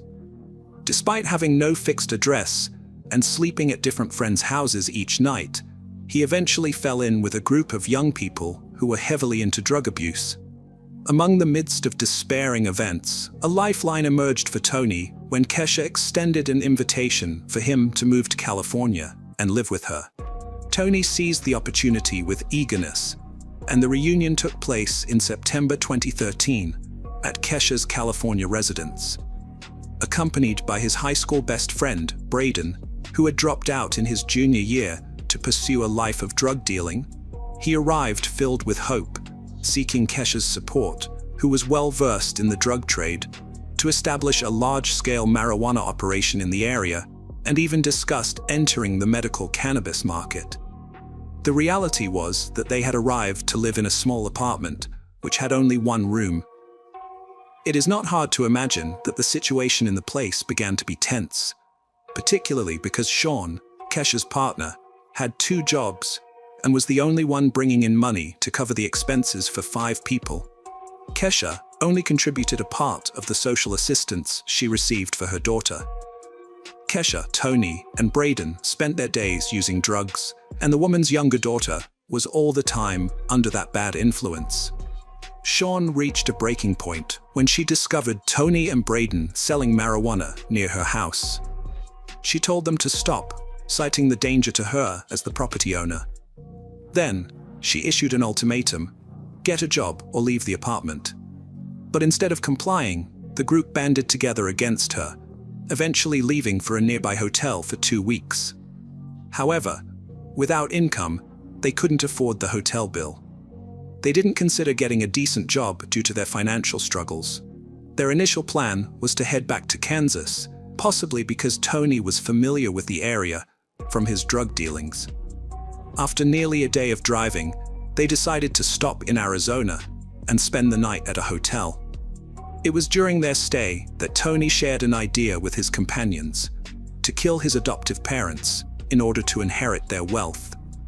Once they arrived in Wichita and settled into a hotel room they'd rented for a month, they focused on finalizing the details of this plan. Tony had devised a straightforward plan. He would kill Roger and Melissa, collect the insurance payout, sell off their assets, and use the proceeds to launch a more extensive drug operation. Tony was convinced that his original family would amass a fortune by growing and selling marijuana. He even pinpointed the ideal day to carry out the crime: Friday, November 15th, 2013. This date suited him perfectly, since his brother Chris would be away, attending a wrestling event related to his practice. As a former wrestling star, Tony still maintained connections with some team members, which is how he learned about his brother's commitment that evening. Tony hatched a plan to invite Roger and Melissa to a meeting under the guise of discussing their past issues and making amends. While they were out, Braden would bring Kesha to the empty residence, where she would steal valuables. Tony knew the location of a stash of emergency cash his adoptive parents kept at home. The plan was to make it look like a botched robbery. When Roger and Melissa returned, Kesha would kill them. Initially, everyone thought the plan was solid, but Braden later got cold feet and refused to participate. He did, however, agree to help by obtaining the necessary guns. As an alternative, he suggested his friend Andrew, a former high school acquaintance, who could drive Kesha to the residence and play a supporting role in the crime. Braden obtained 2 pistols from other criminals as promised. It's worth noting that there was never any plan to share the money with Andrew, who was hired to drive and provide backup for Kesha during the robbery in exchange for $11,000. Kesha would ultimately be the one carrying out the heist. In early November 2013, Kesha shared a photo on social media of herself with Tony, accompanied by a caption that read, "A bond that cannot be broken." Then, on Friday, November 15th, Tony's prediction came true. His adoptive parents agreed to meet with him, just as he had foreseen. The encounter took place peacefully. At the Blummel's house, a completely different scenario unfolded. Following Roger and Melissa's departure for the meeting, Kesha and Andrew snuck in, broke into the garage, and started searching through the house. They seized the chance to steal some small valuable items and the cash the couple kept on hand for emergencies. With the first part of their plan accomplished, Kesha and Andrew concealed themselves near the secluded residence, lying in wait for their victims to return. Tony called, saying his meeting ended and he was dropped off at the hotel. The wait was short. As the Blummel vehicle stopped, 2 attackers emerged. Kesha stood by Melissa's side. Andrew aimed at Roger. Melissa, still shocked, recognized the mother of the adopted children. She barely said, "Oh my God, Kesha," before a shot to the head made her collapse. Roger, frantic, tried to help his wife. Kesha approached, gun aimed at him, but it jammed. She tried again, Roger frozen in shock beside his wife's body.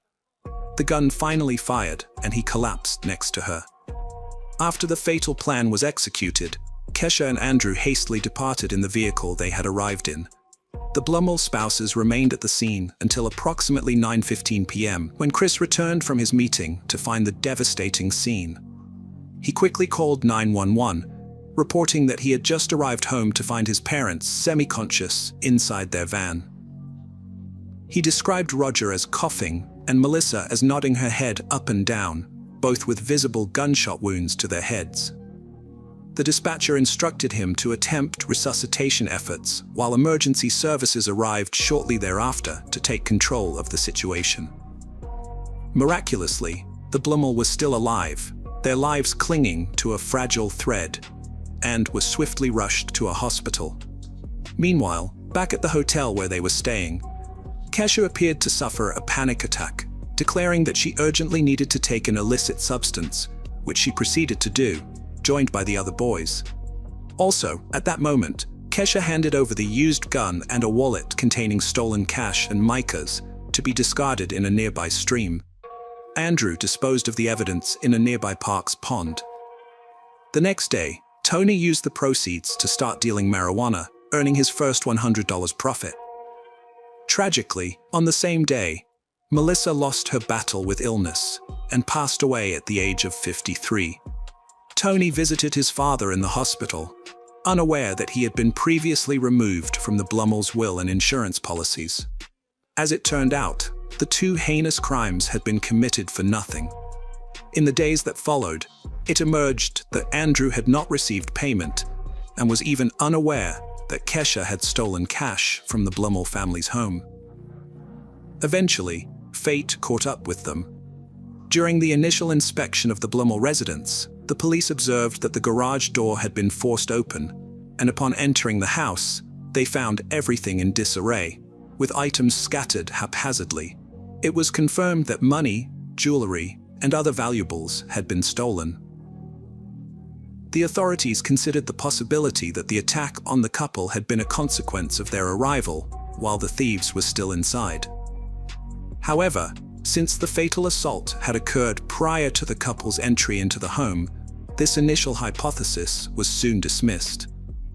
In the van where Roger and Melissa were attacked, no significant fingerprints were found, although investigators did discover a book casing. Then the authorities shifted their focus to the victims' workplaces, suspecting that a disgruntled client might have sought revenge. However, this theory was also ruled out, so it was time to interview people close to the couple. Tony was first on the detective's list, as he had been the last person seen alive with the victims. But he vehemently denied any involvement, claiming he knew nothing about the incident. According to him, after finishing dinner, he had returned directly to the hotel where he was staying with his mother. The hotel staff corroborated this alibi. Next on the list was Chris, who had discovered the bodies, but he was quickly cleared after verifying that he had been at a dinner with the wrestling team at the time of the incident. However, the investigators discovered an anomaly in his behavior. He didn't appear overly distraught, instead seeming lost in thought. When police pursued this lead and questioned him about his parents' disappearance, Chris promptly replied that one person came to mind. He added that the only individual who might harbor a grudge against their parents and possibly be capable of such an act was his older brother, Tony. With this significant lead, the authorities caught a fortunate break in their hunt for the culprits. A man contacted the police, revealing that a young acquaintance of Tony's had approached him to buy a gun. The detectives homed in on this individual, and upon digging into his background, uncovered a long history of drug-related offenses. Furthermore, they discovered he had accompanied Tony on a trip to California. The suspect was none other than Braden. Shortly after, Braden received a message from his family warning him that the sheriff's office investigators were seeking to question him about the Blummel case. The morning after, Braden voluntarily went to the police station. According to a press report, on his way to the station, Braden stopped at a pond to dispose of an item, allegedly the guns used in the crime, which had not been discarded as planned. As it happened, he was already under surveillance. And when the police searched the water, they found an unused pistol in the bag he had thrown away. Braden's interrogation lasted 3 days, during which he initially denied any involvement in the incident. However, he eventually cracked under the pressure from the authorities, confessing everything he knew, revealing that the idea for the attack originated with Tony. Tony Blummel, 18, and his biological mother, Kesha, 35, were arrested on November 19, 2013, at their hotel. Andrew, also 18, was taken into custody, and Braden, another 18-year-old, was arrested the following day. Initially, Kesha denied any involvement in the robbery and other crimes, while the 3 young men confessed. On November 25, 2013, the accused made their first court appearance via video conference, facing identical charges: first-degree murder, attempted first-degree murder, 2 counts of aggravated robbery, burglary, and theft. Bail was set at $500,000 for the 3 young men and $1 million for Kesha. On December 21st, Roger's heart stopped beating, and at just 48 years old, he was reunited with his beloved Melissa. Following Roger's death, the situation for the woman and the 3 young men took a dire turn as they faced the possibility of being charged with capital murder, which carried the risk of a death penalty sentence. On January 3, 2014, the 4 detainees were formally charged with 1 count of capital murder for allegedly killing multiple people in the same incident. Kesha also faced additional charges: 2 counts of aggravated robbery, 1 count of burglary, and 1 count of theft. The preliminary hearing took place on July 17th of that same year, by which time Braden had cut a deal with authorities, agreeing to become the prosecution's star witness in exchange for leniency in his sentence. In 2015, following a year of negotiations, Braden and 2 others implicated in the crime reached agreements with the prosecution. Under these agreements, the accused parties would not contest the charges brought against them, and in return, they would relinquish their right to appeal their sentences. In exchange, the prosecution agreed to refrain from pursuing the death penalty and to dismiss certain charges. In a series of separate hearings commencing mid-2015, each of the accused parties formally confirmed their intention to plead guilty. Kesha got life in prison without parole for capital murder, plus 10 years for aggravated robbery. Her sentences will run back to back. In court, she expressed regret and respect for the victim's family, but denied involvement in the crime. She's still in a high-security prison today. Tony Blummel, known to all as Tony, received the same sentence as his mother. At the hearing, his aunt Christina read a victim impact statement, thanking authorities for justice and mentioning the love Roger and Melissa had shown Tony. Tony listened in silence, tears welling up. Christina told him he'd chosen his path, and one day he might understand the consequences of those choices. Tony's now in a correctional facility with a record of many infractions. A week later, Andrew was found guilty of first and second-degree murder, sentenced to life and 155 months. Last, Braden, who'd made a deal with prosecutors, was guilty of second-degree murder, sentenced to 242 years. His first release chance is May 28, 2035, but he's had 71 disciplinary reports for bad behavior. District Attorney satisfied with case outcome. Despite waiving appeal rights, Kesha tried and failed. Undisputed, Roger and Melissa Blummel's lives ended tragically. Kesha's excess-driven life led to tragedy, sparked by a descendant rejecting her. For his part, Tony repaid the couple's love and care with resentment, envy, and violence, opting for an unjustifiable path of substance abuse that ultimately led him to commit a double crime. As a consequence, Kesha's younger daughter was forced to grow up in a foster home. In contrast, Chris Blummel, with the support of his family, managed to overcome the ordeal and build a fulfilling life. Hello friends, welcome to our channel. Today we're going to take a look at another horrible case with you, the case of Johnny Berry. Johnny Berry was born on August 26, 1983, and grew up to be a happy and friendly person with a large social circle and a love for parties. During her school days, she was an active member of the local cheerleading team. After completing high school, Johnny enrolled at East Tennessee State University to pursue a degree in psychology and criminology. It was during this period that she met Jason White, and they began dating. The couple got engaged just before graduating in late 2004. At the age of 21, Johnny decided to pursue a master's degree in psychology, which led her to temporarily relocate to Knoxville for her studies. While in Knoxville, she worked part-time at a children's educational center, where she discovered her passion for helping kids. Meanwhile, Johnny's fiancé, Jason, was studying law in a different state. Despite the distance, they remained close and began planning their wedding in Knoxville. Initially, Johnny stayed with her friend, Jason Amami, who had also attended college with her and later moved to Knoxville.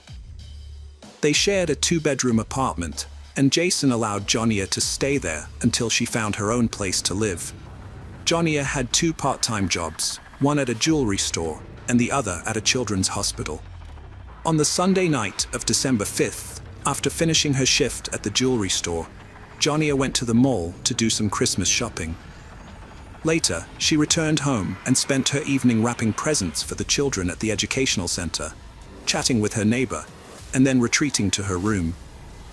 Before going to bed, she had a phone conversation with her boyfriend. Around 4 in the morning, Jason Amami was awoken by a scream from a woman.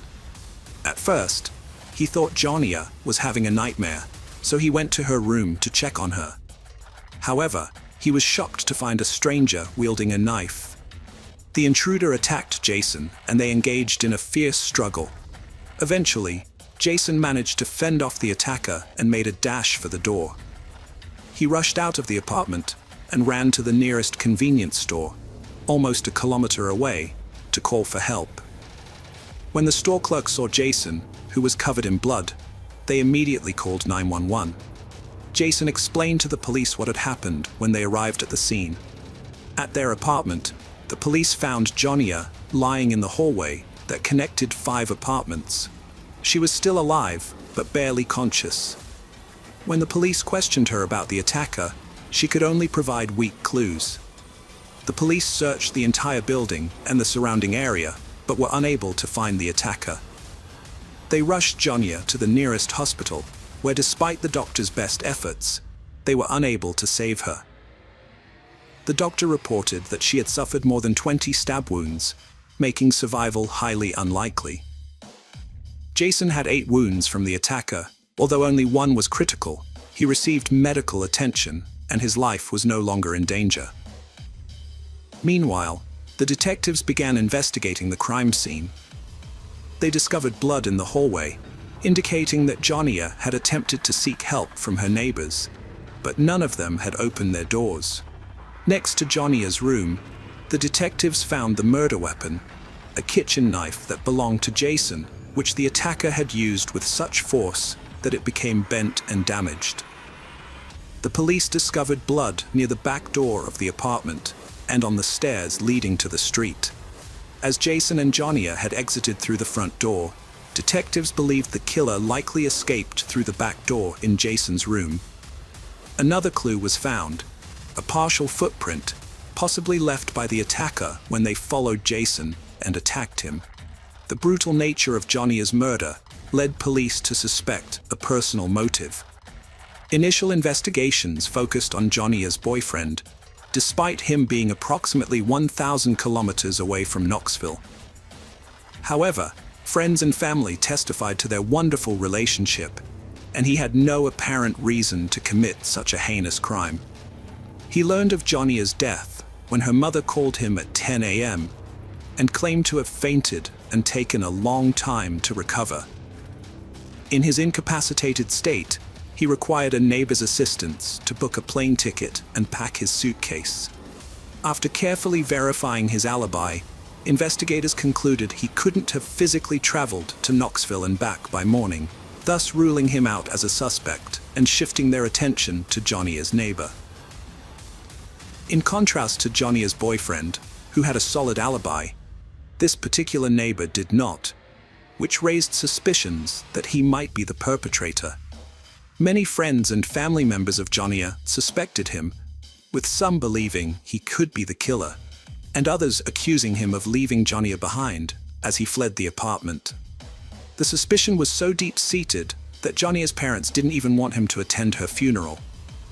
After Jason was released from the hospital, investigators started questioning him. He maintained his original story, stating that he had heard screams, seen an unfamiliar man, and was attacked after successfully fighting off the attacker. Jason rushed to the front door, went out into the street, and sought help from the neighbors. He thought Jonia had also escaped from the apartment because he could no longer hear her screams. However, the police had doubts about the truth of this testimony. Doubts about Jason initially stemmed from his injuries. Although he had 8 wounds, 7 were superficial, and the 8th on his right arm could have been sustained while either defending himself or attacking someone. Furthermore, the absence of forced entry into the apartment suggested that the assailant might have already been inside. Jason claimed to have taken out the trash through the back door that night, but he couldn't recall whether he had locked it. The detectives pressed him further, focusing on which door he used to exit the apartment onto the street. Jason maintained that he had left through the front door, but the police suspected he was lying. If Jason had actually exited through the back door, it would account for the bloodstains near the door leading to the stairs, thereby heightening suspicions against him. Additionally, the police accused him of using and selling illegal drugs and of becoming aggressive when he couldn't get his fix. Jason denied all these allegations, but the investigators continued to level various charges against him. After spending several hours at the police station, the detectives asked Jason to take a polygraph test, and to their surprise, he accepted. An expert was brought in to administer the test, during which Jason was asked a series of leading questions. When the test was over, the investigators told him that he had failed, suggesting that his responses were false. This news caused Jason to become extremely upset, shouting that he was innocent and had no involvement in the crime, that his life was in danger, and that the real perpetrator was still at large. Despite his protests, the detectives remained skeptical. Police couldn't charge Jason due to lack of evidence. Lab analysis of the murder weapon revealed 3 DNA samples: the victim's, Jason's, and an unknown man's. The unknown DNA was also found elsewhere in the apartment. A bloody fingerprint on the knife handle didn't match Jason's. These findings suggested another person was present, but the unknown DNA didn't match any in the database. Despite this, public opinion still doubted Jason's innocence. Jason developed PTSD after a flawed polygraph test led to false accusations. In reality, Jason had severe lung and neck injuries with little hope of recovery. However, due to police report inaccuracies, his treatment was only 25% covered, leaving him in financial distress. After the police stopped suspecting him, they started questioning Jason as a witness. Based on his account, they managed to create a rough description of the attacker. However, the situation was complicated by the fact that Jason didn't get a clear look at the assailant's face. The apartment was dimly lit, and the attacker had pounced on him as soon as he left the room. In Johnny's room, the investigators made an intriguing discovery. A cap was found near the back staircase, along with discs and a stereo player. At first, they thought these items might belong to Johnny or Jason, but Jason denied any connection to them, claiming they were not in his apartment. This led the investigators to suspect that the killer might have left them behind. The police released a rough sketch of the suspect to the media, and after it was published, they received hundreds of leads. Many people reported individuals who vaguely matched the sketch, prompting the detectives to investigate each of these leads. One lead in particular caught their attention: a group of local teenagers known to break into houses to steal. One of these teenagers, 19-year-old Michael, bore a resemblance to the suspect's sketch. The police launched a search for Michael, which was made more complicated by the fact that he was already wanted for theft. With the possibility of his involvement in murder, 2 police units joined the search for Michael. They tracked down Michael and brought him in for questioning about the murder. As soon as he was in custody, the investigators turned their attention to his shoes, which had a tread pattern that was similar to the footprint found at the crime scene. They took DNA and fingerprint samples from Michael and sent them to the lab for analysis. While waiting for the results, they questioned him, and he made a surprising confession. Michael claimed that he and a friend had broken into Gia's apartment that night, intending to steal valuables. However, he said his friend had taken a knife and attacked Gia. But the detectives soon grew suspicious of Michael's story. The details he provided didn't match the evidence they had collected, and there was no sign of 2 strangers at the crime scene. The lab results only added to their doubts. Michael's DNA and fingerprints didn't match those found at the murder scene, and his shoes didn't match the tread pattern found in Gia's room. In the end, the police concluded that Michael had made up the whole story. It may seem strange, but it's not uncommon for people to falsely confess to high-profile crimes, often to get attention or a reward. It's unclear what motivated Michael, but his confession turned out to be completely false. Following the murder, investigators questioned over 1,000 potential suspects and collected around 400 DNA samples. However, none of them matched the evidence found at the crime scene. In an effort to encourage people to come forward with information, a reward was offered early on in the investigation. As time went on, the reward amount increased each month. By December 2005, a year after the murder, the reward had reached $60,000. The state governor also contributed an additional $20,000 from his own funds, drawing even more public attention to the case. Despite the many leads, all of them ultimately led to dead ends. As a result, the case remained unsolved for several years. In 2007, the victim's parents took action seeking changes in state legislation. They found it surprising that the murderer's fingerprints and DNA were not in any databases, considering the brutality of the crime. The parents refused to believe that this was the perpetrator's first offense. They later discovered that, according to Tennessee laws, fingerprints and DNA samples were only collected from people who had been convicted of a crime. Jason's parents were determined to bring about change. They took an active role in shaping a new law that required the collection of DNA samples from all individuals arrested for violent crimes. The authorities backed this initiative, and the law was passed in May 2007. 2 months later, a significant breakthrough occurred in the case. The police arrested 22-year-old Taylor Lee Olson for violating his probation terms. Olson had a lengthy criminal record, mainly involving theft, check forgery, and auto theft, with multiple previous arrests. Remarkably, despite his history of run-ins with the law, his fingerprints and DNA had never been collected. Olson lived with his girlfriend and their newborn daughter, but his criminal activities persisted. It was revealed that Olson had already come to the investigators' attention 5 months earlier when they received a tip about his possible involvement in the murder. However, for reasons unknown, the police had not pursued DNA samples for analysis at that time. Nevertheless, with his new arrest for probation violation, they finally decided to question him about Johnny's case. Olson eventually confessed his involvement in the murder and willingly provided a DNA sample. When the lab results came in, it was confirmed that Taylor's DNA was a complete match with the sample found in the victim's apartment. Following this, they collected his fingerprints, which also matched the fingerprint on the murder weapon. Olson was subsequently arrested, and detectives began to question him. Initially, Olson said he was not guilty, but he eventually decided to confess to his actions.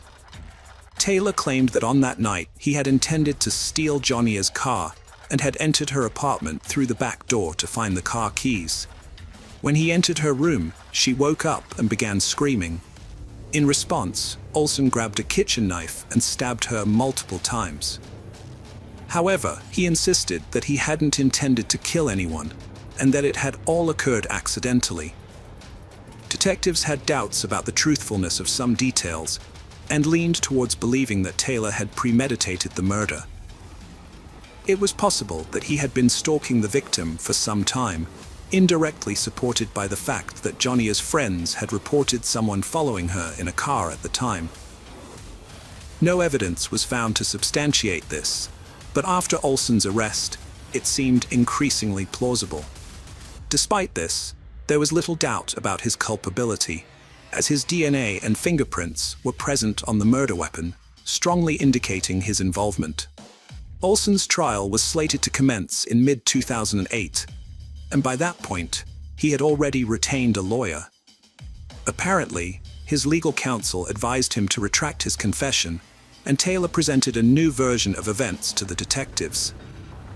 Now, he claimed that he had entered Johnny's apartment with his friend named Noah Cox. According to this revised account, when Olson entered Gia's room to retrieve the car keys, she allegedly woke up, seized a knife, and stabbed him several times. Olson then fled through the back door, while his friend entered Gia's room, disarmed her, and killed her. This new narrative raised suspicions among the police, as they found no fingerprints or DNA from other individuals at the crime scene, making it appear unlikely that anyone else was involved. Detectives awaited the start of the trial, but it never occurred. On March 28, 2008, Taylor Olson took his own life in his prison cell. Alongside him, several suicide notes were discovered, addressed to his family, Joan, his relatives, and the police. In the note to the detectives, he once again alleged that his friend Noah Cox was the actual perpetrator and also apologized to Gia's family and his own.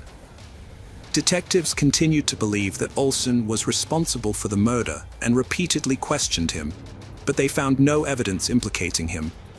Gia's parents also remained skeptical, believing that Olson was lying. In their view, If Taylor was truly innocent, he wouldn't have taken his own life. It seemed more likely that he simply did not want to spend the rest of his life in prison. Furthermore, for several months following his initial confession, Olson had consistently maintained that he had entered the apartment alone and that there was no one else with him. The sudden change in his story to shift blame onto his friend raised further doubts. Hello friends, welcome to our channel. Today we're going to take a look at another horrible case with you. The case of Shelby Von Holt. Shelby Von Holt was born on September 7, 2000 in Fort Wayne, Indiana, USA, as a cheerful young girl. She was the second of 5 children in her family, which consisted of her mother, Shah Hartman, father, Von Holt, older sister, Peyton Hartman, and younger siblings, Devin Von Holt and Isaac Von Holt. Shelby graduated from Troy Center High School in 2018 and spent the next 2 years working at a steakhouse and other places. During this time, she was contemplating her desired career path and seemed to be leaning towards a therapeutic field, although she had not yet decided on the exact specialty. As a 20-year-old, Shelby was living life to the fullest, known for her cheerful personality that made her the life of every party. She loved to smile, dance, sing, and spend time with friends. Notably, she was living independently, although the reasons for this were unclear. While she was not active on most social media platforms, she frequently posted cheerful photos on Facebook, many of which featured moments shared with her young niece, Camila, who is the daughter of her older sister, Peyton. According to her mother, Shelby met Valerie Rose Hardick, a 22-year-old woman, on Facebook. Although they reportedly did not have a close relationship, Valerie's life is shrouded in mystery, with rumors of a troubled childhood, questionable associations, and potential mental health challenges. On June 20th, 2021, at 6:48 p.m., a 911 dispatcher received a distress call from a woman who managed to convey that she was injured and claimed Valerie shot her. Although it's unclear whether the woman provided her address or if the police traced the call, officers from the Fort Wayne Police Department arrived at Shelby's residence shortly after. Upon arrival, the officers forced entry into the residence and found Shelby barely conscious, suffering from multiple gunshot wounds, and surrounded by a large pool of blood. One officer stayed with Shelby while the others conducted a protective sweep of the residence to ensure no other victims were present and that the perpetrator was not still inside. They did this while waiting for an ambulance and local firefighters to arrive. During this time, the officers attempted to provide first aid, and a surgeon asked Shelby if she knew who had shot her. Shelby identified Valerie as the attacker. Emergency medical personnel soon took over Shelby's care, rushing her to the nearby hospital, where she was in critical condition, but still alive. Meanwhile, Shelby's family was informed of the incident, and Fort Wayne Police Department officers began gathering evidence from her home. A doorbell camera was a significant piece of evidence, and after reviewing its footage, a person of interest was identified, though details were not publicly disclosed at the time. In a remarkable coincidence, a disturbing incident took place the day after Shelby's critical injury, approximately 50 kilometers away in Ohio. At around 10:30 a.m., the local police department received multiple calls about a suspicious-looking young woman lurking around a convenience store at a gas station. According to eyewitnesses, she had been wandering around the store and near the gas pumps for about an hour, seemingly trying to catch a glimpse of customers' credit card numbers as they made their purchases. Furthermore, the police had already received a prior call from a man who reported seeing the same woman earlier at the convenience store, claiming that she had pointed a gun at his back. After taking precautions, police officers arrived at the gas station where they found the woman and arrested her without any violence. The 22-year-old woman was identified as Valerie Rose Hardick. She had a 9mm handgun on her, which was the same type of weapon used in the attack on Shelby. Shelby had already identified her attacker as Valerie, which made the police even more certain they had the right person. The car Valerie was driving was the same one captured on Shelby's doorbell camera, leaving the scene just before Shelby called for help. Although the investigation is ongoing, Valerie was taken into custody and transferred to the county jail, where she will await her court hearing in the local municipal court. Shelby was clinging to life after being gravely injured by 89mm bullet wounds to her chest and abdomen. Doctors placed her in an induced coma and did everything they could to save her. Unfortunately, 3 days after the brutal attack on June 22, 2021, Shelby's body gave in to the injuries, and she was pronounced dead. According to her mother and media reports, Shelby died after undergoing 4 complex abdominal surgeries that did not yield the desired results. She received 20 blood transfusions, but the medical outlook was always bleak. If Shelby had survived, doctors believed her legs would have needed to be amputated. The brutal murder raises questions about what could drive someone to commit such a heinous crime. According to the limited information available, investigators attributed the motive to jealousy. It is alleged that Shelby was dating a man who Valerie was strongly attached to, although his identity was not revealed. Valerie was charged with criminal assault and aggravated threats. Initially held in Ohio on a $100,000 bail for threatening a man with a firearm at a gas station, Valerie was later transferred to Allen County to face charges for Shelby's murder. Shelby Von Holt's remains were memorialized in a private ceremony at a funeral home on June 29, 2021, and then cremated. In early 2022, Valerie Rose Hardick entered a plea deal in connection with Shelby's murder. Hardick pleaded guilty, citing mental illness as a defense. As part of the deal, the prosecution dropped a charge related to the use of a firearm during the crime, which could have added 20 years to her sentence. In September 2022, Hardick's sentencing hearing took place in the Superior Court of Allen County. As agreed, she pleaded guilty but mentally ill. During the hearing, her defense attorney presented mitigating circumstances, including her difficult upbringing, marked by her stepmother's death, abuse by her stepbrother, and a history of mental health issues. However, the prosecutors emphasized the jealousy motive behind Shelby's murder and highlighted Hardick's criminal history, which had escalated over time. They also noted that Hardick was on probation at the time of the murder, having been part of an alternative program due to previous charges. Throughout the hearing, Valerie's behavior was inconsistent. At times, she seemed coherent and fully aware of the situation, but at other moments, she appeared nervous, distracted, and even smiled at Shelby's family. Despite this, she answered the court's questions accurately. Although the exact content of her statements was not specified in media reports, it was noted that she never expressed remorse or apologized to Shelby's family. Shelby's parents, on the other hand, poignantly conveyed their profound loss during their victim impact statements. Shelby's father reminisced about his daughter's love for symbolic icons like peace signs and how she was still finding her way in life at the time of her murder. He reflected on Valerie's demeanor during her guilty plea, stating that her voice conveyed a lack of remorse. The grieving father asserted that by admitting to intentionally killing Shelby, Valerie seemed to take pride in her crime, which demonstrated a clear lack of regret. Toby expressed his belief that there was more to the story behind Valerie's motivation for killing Shelby than just jealousy, and he referenced the defense's argument about Valerie's mental health issues. Shelby's father pointed out that many people in prison have mental health issues, and he vowed to continue seeking answers about the tragedy. In a heartfelt reflection, Toby noted that there were 2 tragedies in this case.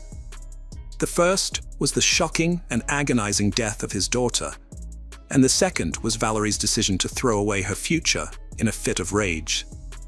He acknowledged that Valerie's children would greatly suffer as a result. It was revealed that Valerie, who was 22 years old, had at least 2 children, although no further details about them were publicly disclosed. The grieving father said that the tragedy wouldn't stop at the graveyard or in the courtroom, because true justice couldn't be achieved in such a tragic situation. However, he said he had forgiven Valerie in order to find peace within himself, which he believed was guided by his faith in Christ. He was confident that Shelby was with God and reiterated his deep love for her. Shelby's mother, Shauna, also spoke about her feelings. She remembered her daughter as a princess from the day she was born, describing her as a kind spirit who would always help a friend, no matter the distance. Shauna vowed to attend all possible appeal hearings that Valerie's defense might initiate in the future. She shared the pain of remembering her lifeless daughter and the helplessness she felt, unable to protect her. All she could do was lay her head on Shelby's chest as her daughter lay in a medically induced coma. She publicly praised her daughter's courage, saying that Shelby had managed to name her attacker twice and fought hard for her life after being attacked. Shauna detailed the severe injuries Shelby suffered, explaining that her heart was racing at an unsustainable pace. Although Shelby's medical expenses totaled nearly $500,000, Shauna didn't seek compensation because they were waived following her death. The funeral expenses alone were around $115,000, but Shauna emphasized that she didn't expect to receive any compensation and didn't want any money from Valerie. Holding back tears, Shelby's mother poignantly expressed that memories were all she had left, and she wished she could trade places with her daughter. She noted that some days, the grief was so intense that she couldn't muster the strength to get up. After the legal representatives finished their presentations and the victim's family statements, the court awaited the judge's verdict. Under Indiana law, the sentence could range from a minimum of 45 years to a maximum of 65 years, with an average of 55 years. Valerie's defense team requested the minimum sentence, citing various mitigating factors, while the prosecution sought the maximum sentence. Before making his decision, the judge pointed out that it was clear the murder was planned in advance, and Valerie was fully aware of her actions. Her decision to flee to Ohio further supported this. While the judge acknowledged that Valerie had a difficult upbringing, marked by inadequate education, personal traumas, and mental health issues, he emphasized that she already had a growing criminal record at the time of Shelby's murder, including pending charges for a separate crime. Despite her past attempts at rehabilitation, her criminal history and lack of success in those attempts meant her traumatic past could not be used as an excuse. Taking these factors into account, the judge sentenced the 23-year-old Valerie to the maximum possible sentence of 65 years in prison.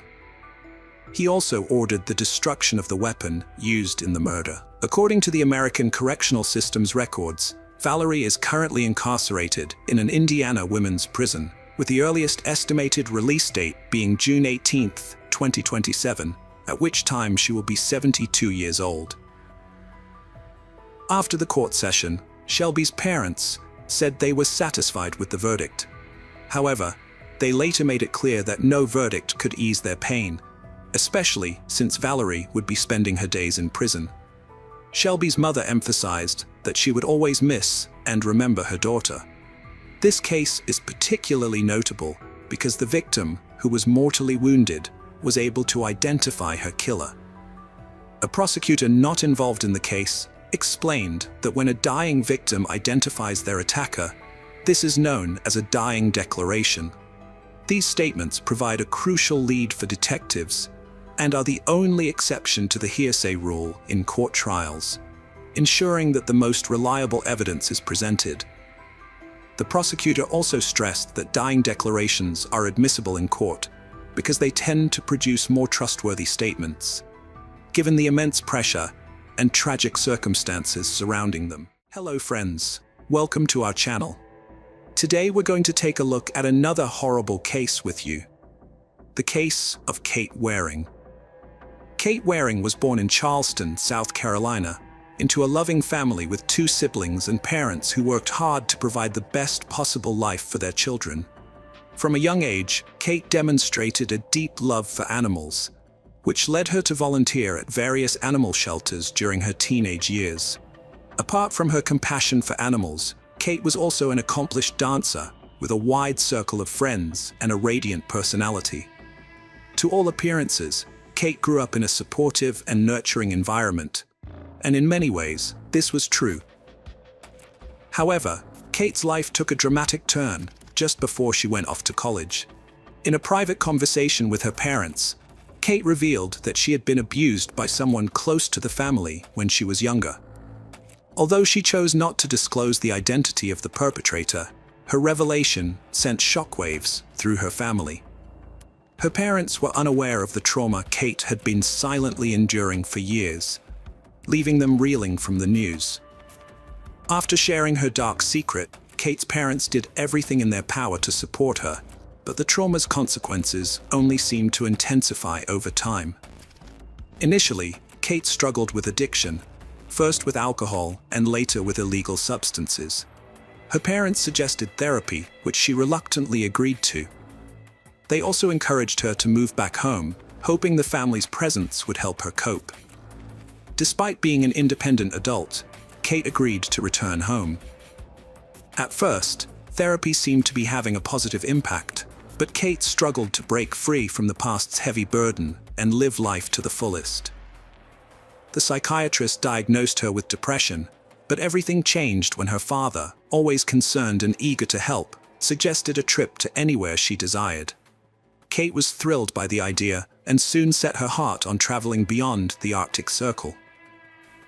Her dream was to witness polar bears in their natural habitat, and despite her traumatic experience, her love for animals remained unwavering.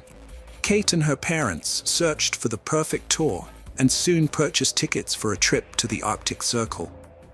Kate was thrilled to be embarking on this adventure, and as a result, her parents witnessed a significant transformation in her demeanor, replacing her depressive state with a cheerful and optimistic outlook.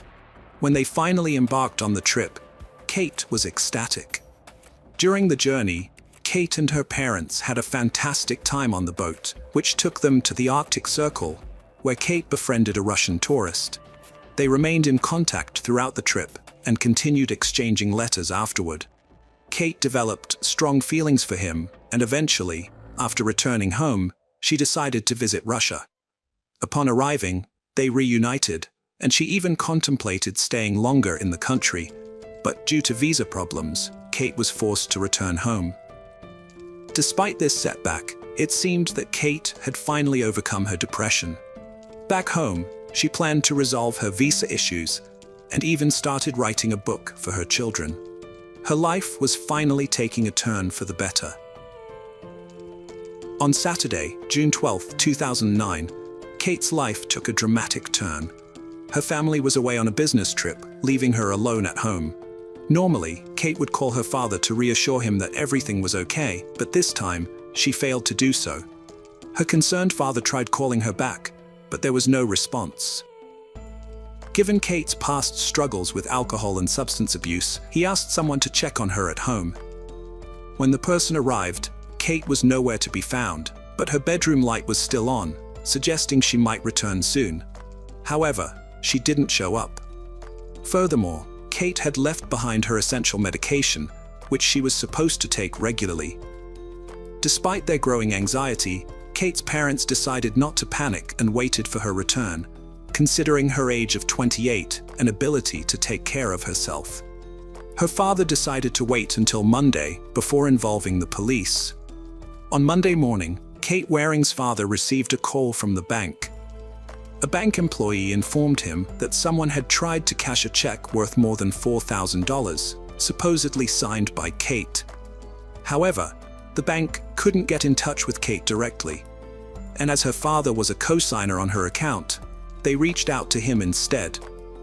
The situation seemed highly unusual because Kate's father was certain that his daughter only had a few $100s in her account, which is why the bank's security team contacted him. However, Kate's signature on the check appeared genuine. They also provided the name of the man who had brought in the check, Ethan Mack. The father did not recognize him, but since the bank authenticated Kate's signature, he assumed the man was an acquaintance of his daughter. Nevertheless, he decided to contact the police, as Kate remained unreachable. The detectives began investigating Kate's disappearance, and Ethan Mack was their first point of inquiry. He claimed to have known Kate for years and stated that she had written the check to settle old debts. According to Ethan, he frequently provided Kate with money for clothing, jewelry, and other purchases. Conversations with Kate's friends revealed that she had been friends with Ethan for an extended period, although they indicated that their relationship had never been romantic in nature, despite being close. Ethan claimed that he and Kate met on Friday night and dined at a restaurant together. Afterwards, he drove her home and went about his own business. He even produced correspondence with Kate, which corroborated his account of their dinner. Ethan allowed the detectives to search his house, where he lived with his mother, as well as his car. Although the search yielded nothing suspicious, the police still found the situation surrounding the check to be peculiar and were not quick to dismiss him as a suspect. Ethan eventually called the police station, demanding to be left alone. The police worked to reconstruct the timeline of the Friday night Kate was last seen. She had met with her therapist that afternoon, followed by a trip to the gym. Later, she entered a store, purchasing a bottle of wine. Security cameras captured her on the phone at that time, possibly speaking with Ethan, who later picked her up and they headed to a restaurant. Kate's parents remembered another unsettling detail. On the day she vanished, Kate had mentioned having some problems, but refused to elaborate. Her parents didn't recall this conversation until days later. Unfortunately, this information didn't aid the search, as weeks passed and Kate remained missing. Her parents felt the police weren't doing enough, given Kate's troubled past. However, in August, the case gained new life when a group of former police officers, led by lawyer Andy Savage, took it up. This group had been privately investigating unresolved cases, and Kate Waring's case had caught their attention. The team of 5 individuals, all with extensive police experience, began investigating Kate's disappearance. Former Detective James Randall was the first to examine Kate's bedroom, where he found 2 suspicious elements. The first was a packet of medication that Kate regularly took, which was concerning because her parents confirmed she would never intentionally stop taking it. Therefore, the fact that the packet was left at home was alarming. The second suspicious element was Chinese currency on Kate's bed, which was peculiar because her parents had no idea where she had obtained it or why she needed it. The team then involved Bobby Mitter, an expert in gathering online information about individuals and tracking them. His skills proved invaluable, and he quickly discovered that on the night of her disappearance, around 10 p.m., Kate had called her friend James, who did not answer the phone. Instead, she left him a very troubling voicemail, claiming someone had stolen her credit cards.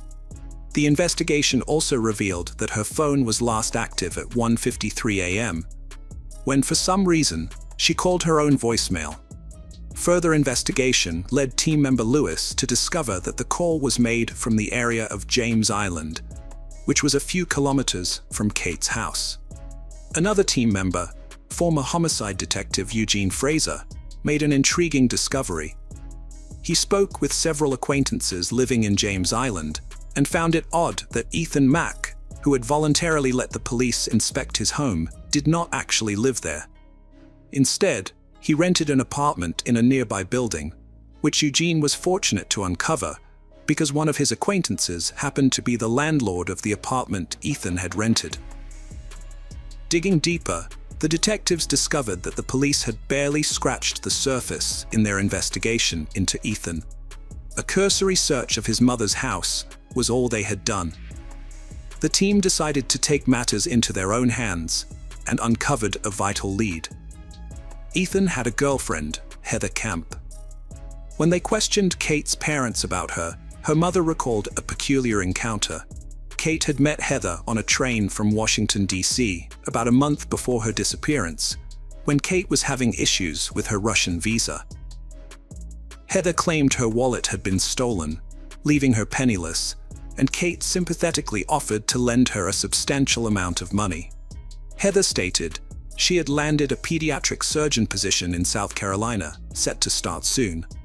Later, she announced her daughter had died in a New Jersey car crash, but her behavior was eerily calm, suggesting the news hadn't greatly affected her. The detectives also stumbled upon an intriguing fact. Heather was facing a fraud charge in Indiana for posing as a licensed doctor by falsifying documents. This new evidence forced them to re-examine the case from a different angle. They presented their findings to the police, but the authorities were surprisingly uncooperative and unwilling to continue the investigation. The team understood that the only way to get the police to take action was to gather irrefutable proof that linked Heather to Kate's disappearance. To achieve this, the team went to great lengths. They convinced the person who rented the apartment to Ethan Mack to install a secret camera outside his apartment door. Additionally, they placed a hidden GPS tracker in Ethan's car, enabling the team to track his movements and observe his activities. It didn't take long to yield results. After analyzing Ethan's travel patterns, the detectives found that he had visited numerous pawn shops across the city, selling small batches of various jewelry pieces. Although they couldn't confirm whether the jewelry belonged to Kate, the detectives believed they were getting close to a vital clue. After some time, Ethan and Heather faced a serious problem when their landlord threatened to evict them due to non-payment of rent. The team knew that if this happened, they would lose the opportunity to observe the couple's behavior and movements. To prevent this, they tried to persuade the landlord to change his mind. At the same time, the detectives quickly came up with a new plan. They asked the landlord to give Ethan and Heather more time to pay the rent, but only if they agreed to sign a contract promising to clear the debt. The strategy worked, and as soon as the landlord handed over the contract, the team sent it to the laboratory. The goal was to compare Ethan and Heather's handwriting on the contract with Kate's signature on the $4,000 check. This led to a significant breakthrough.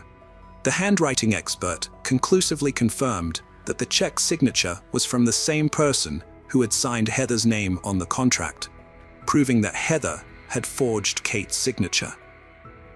The team knew the police would be slow to act, so they came up with a new plan. They persuaded the landlord to cooperate and told Ethan that his apartment needed to be treated for insects. The team leader wore an exterminator suit and went to the apartment with the landlord. They waited until Ethan left the apartment, confirmed by his car moving away from the house, before entering. However, they were met with an unwelcome surprise. Ethan was still at home. It turned out Heather was driving his car, but it was too late to abort the operation. The investigator had to improvise, insisting that fumigation was necessary and asking Ethan to wait outside while the chemicals were sprayed. Ethan, none the wiser, agreed and left. Meanwhile, the investigator carefully searched the apartment for any evidence linking Ethan to Kate's disappearance. He searched Ethan's backpack and found Chinese money, the same notes found on Kate's bed. This was their first clue. Unfortunately, no other potential clues were found. The investigator and landlord pretended to finish the treatment and left.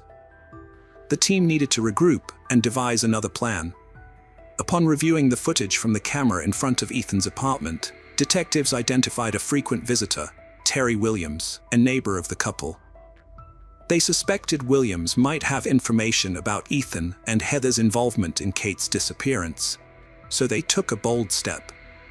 The team offered Williams a substantial sum of money in exchange for information about his friend's actions regarding Kate. They brought the money to Williams's apartment, but were met with an unexpected turn of events. At the time of the offer, Heather was at her home, where she overheard the entire conversation. Apparently, there was a prior discussion between Ethan and Williams. When the detective approached Williams, Heather panicked. She frantically called Ethan, explaining the situation. The investigation team was caught off guard and spent the following days struggling to determine their next move. In a shocking turn of events, Williams unexpectedly reached out to the detectives and asked them to come to his home to talk. When the detectives arrived at his apartment, Williams was surprisingly open and honest. He told them that although Ethan and Heather hadn't directly confided in him, he had had his suspicions about their involvement in Kate's disappearance. Williams then handed over an iPod he had received from Heather shortly after Kate went missing, which he had assumed belonged to Kate. The detectives analyzed the iPod and were able to trace its ownership to Kate using its serial number. This discovery provided the final piece of evidence needed to reopen the case. This time, the authorities couldn't ignore the evidence and finally arrested Ethan and Heather. During the initial interrogation, Heather agreed to cooperate with the authorities in exchange for a lighter sentence. She claimed Kate's body was located on Watala Island, approximately 20 miles from her residence. A police search team scoured the area all day, but failed to find Kate's body. It became apparent that Heather had deliberately misled them. Andy Savage decided to employ a new tactic. Recognizing that Heather was likely directly involved in Kate's murder, he met with her and promised to help. Andy offered her a deal. In exchange for revealing the exact location of Kate's body, he would assist in getting her off the forgery charges. Heather, believing it was her only chance, agreed. She provided a detailed description of the location, indicating that Kate's body was still on the outskirts of Watala Island. The detectives, minus the police, decided to investigate the location without alerting the authorities. However, they faced disappointment and did not find Kate's body. The next day, they returned and made a discovery. They found the remains of the young woman. Although the forensic doctors could not determine the cause of death, the perpetrator soon began to confess. In August 2009, Heather signed a confession for murder, obstruction of justice, and bank check forgery. It was discovered that she had been committing fraud for years and had targeted Kate as her next victim during a trip from Washington.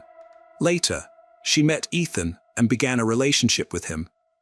Ethan's trial began in October 2010, during which the prosecution presented Heather's testimony to reconstruct the events surrounding Kate's disappearance. According to Heather, on the day Kate vanished, Kate discovered that Heather had deceived her and stolen her credit cards. Kate threatened to inform her father, which would likely lead to police involvement. Heather confided in Ethan, who sided with her despite his long-standing friendship with Kate. The investigation revealed that Kate was not alone with Ethan that night. Heather was also present. It appears that the pair attempted to negotiate with Kate at the restaurant to prevent her from exposing the deception. Heather may have promised to return the stolen credit cards and money, which were at Ethan's apartment when the three arrived. The court questioned Heather's account and ultimately sentenced her to 39 years in prison.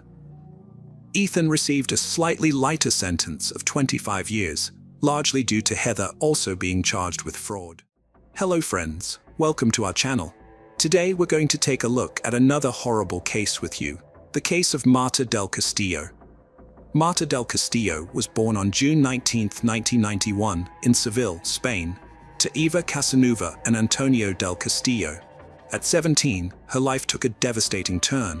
On January 24, 2009, Marta was chatting with her best friend, Sylvia Fernandez, when she abruptly ended the conversation, telling her she had to leave in a hurry because her boyfriend Miguel Carcano was waiting downstairs. She promised to fill her friend in on everything when she returned, saying she needed to clarify some issues in their relationship. In the hallway, Marta encountered her father, who cautioned her against getting on Miguel's motorcycle, but she simply kissed him on the cheek and left. At 5:30 p.m., Marta departed, and as the hours ticked by with no sign of her, her family grew increasingly worried. Her mother began calling acquaintances who might know something about Marta's whereabouts, including Carcano. Everyone seemed to think she was with Miguel, but when he failed to answer their calls, Marta's father decided to visit the boy's house. He rang the doorbell repeatedly, but no one responded. It wasn't until they managed to contact Samuel Benitez, a close friend of Miguel's, that they learned Marta had been dropped off at his house around midnight. This struck Marta's mother as suspicious, given the time was only 11:45. At 2 a.m., Marta's family reported her disappearance, but they had no idea it would become one of the most sensational cases in the country's history. 4 hours later, the police disclosed that Marta's boyfriend, Miguel Carcano, was already a suspect. At 1:30 p.m., a third report was filed, but the police failed to act, leaving the family increasingly frustrated. It wasn't until 17 hours after the initial request for help, as stipulated by protocol, that the officers finally began searching for Marta. In the days that followed, the family took it upon themselves to gather statements from relatives and friends of the young girl. On January 27, 2009, the family held their first press conference, simultaneously launching a campaign to find Marta. The next day, approximately 2,000 people protested in Seville, demanding the young girl's safe return under the rallying cry, "We are all Marta." Another demonstration was convened on February 7th, drawing around 3,000 people. The case continued to captivate the nation, dominating television and newspaper headlines. After 21 days of searching, the police finally located Miguel Carcano on February 13th. The 20-year-old took full responsibility for the case, confessing that he had murdered Marta and dumped her body into the Guave River near his apartment. He also revealed a crucial detail: he did not act alone. He identified Samuel Benitez as one of his accomplices, claiming Benitez had helped dispose of the body. Benitez accepted culpability. Later, Miguel implicated Javier Garcia Marin, a troubled miner known as El Cuco, and Francisco Delgado, his brother, as well as his girlfriend Maria Garcia, as co-conspirators. All 5 were arrested. The subsequent interrogations yielded a wave of contradictions, while a thorough search for Marta's body in the river was simultaneously launched. On February 16th, Carcano repeated his statement before a judge, in contrast to his friend Samuel, who distanced himself from the case, denying any involvement in Marta's murder and attributing his earlier confession to police pressure on March 18th. Miguel Carcano requested to revise his statement, altering his account of events. He claimed that he and El Cuco had assaulted Marta at knife point, after which the miner strangled her. They then transported her body to Delgado's house and subsequently disposed of it in a garbage container. In response to these declarations, the judge ordered the search efforts in the Guave River to be suspended and redirected the investigation to a landfill. Marta's father pointed the finger at Delgado's girlfriend, as her father worked at a biological waste crematorium, suggesting that the body might have been incinerated. This theory gained significant media attention, but the police pressed on with their search. On November 16, 2009, Miguel's preventive detention term ended, and he was moved to a supervised flat to await trial. In February 2011, he faced retrial on charges of abuse and murder. Although he was cleared of these charges due to lack of sufficient evidence, he received a 2-year and 11-month sentence in a juvenile detention center for concealing Carcano's crimes. On October 17, 2011, the trial of the 4 adult defendants finally began. During the trial, Miguel Carcano provided new details about Marta's murder, stating he had struck her with an ashtray during a heated argument, which led to her death. He revealed that his previous statements about abusing her were false. His brother, his brother's girlfriend, and Benitez maintained their innocence, claiming they knew nothing about Marta's body, and that Carcano fabricated stories to shift the blame. By November 22, 2011, forensic police had confirmed the presence of Marta's blood on Miguel's jacket and a mix of Miguel's and Maria Garcia's genetic profiles on a roll of fabric tape, a cord, and an extension cable believed to have been used to strangle Marta. This evidence contradicted Maria Garcia's alibi, as she had insisted she was only at the crime scene in the early morning and was unaware of the incident. The discovery of her lie led to accusations of desecrating the body and cover-up. Furthermore, the police identified up to 5 fingerprints on 3 alcohol bottles, including one belonging to El Cuco. Benitez was the only suspect against whom no evidence was found. By this point, the 5 youths were under intense public scrutiny. The initial trials took place with a significant police presence, and the prosecution sought prison sentences for Carcano, Benitez, Delgado, and Garcia, relying on a total of 90 witnesses, including national police officers and experts, 30,000 pH monitorings, crime scene photographs, DNA evidence collected by the forensic police, and items discovered at the Leon 13 residence. The trials sparked a public outcry, with people pressing against the police cordon, demanding to see Marta's body. Delgado and his girlfriend emerged, shrouded in Bacchus and sunglasses, but they couldn't evade the crowd. A woman confronted them, hurling insults, while others tried to rip off their sunglasses, pushing them to expose their faces to the throng. During the trial, El Cuco's mother granted an interview, her face obscured. She vehemently maintained her son's innocence, claiming neither she nor he had any knowledge of Marta's whereabouts. Journalists' skepticism was palpable, labeling her a liar, but she remained unfazed. She received a considerable sum of €10,000 for the interview. A few days later, Marta's family petitioned for the earnings to be regulated and the money to be used to face her son's impending sentence. A key witness, a taxi driver, testified that he drove Delgado on the night of the crime. Shaken by a colleague's recent murder, he remembered a bald, bearded man who stared at him intensely and was dropped off at Leon 13th Street, the crime scene, for €8. However, the defense argued the fare should have been €5, not €8, questioning the driver's credibility. Marta's parents testified, describing the deep pain and suffering they were experiencing as a result of the situation. They had been forced to give up their jobs, seek psychiatric help, and even struggle with depression. Marta's sisters, their other 2 daughters, were also going through a very difficult time.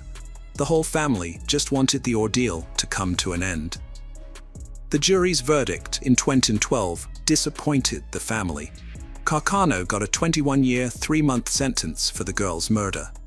He was banned from the city for 30 years and ordered to pay €280,000 to her parents and €30,000 to each sister for moral damage. 3 individuals, Delgado, Maria Garcia, and Sanel Benitez, were released from custody due to lack of evidence linking them to the crime scene at the time of the murder. The following year, Delgado and Benitez took action against Marta's family, demanding they cover the trial costs. In response, Marta's father vowed to pursue justice beyond Spain's borders, criticizing the country's justice system as outdated.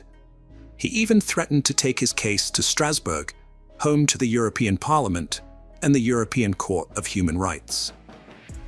In December 2011, Marta's mother penned a heartfelt letter to Carcano, who was incarcerated at the time, pleading with him to end the anguish of not knowing the whereabouts of her daughter's body.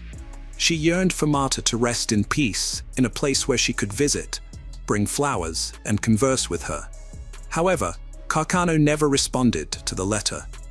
On January 24, 2012, 3 years after Marta's disappearance, widespread demonstrations erupted in cities and towns across Spain, demanding justice for the young girl.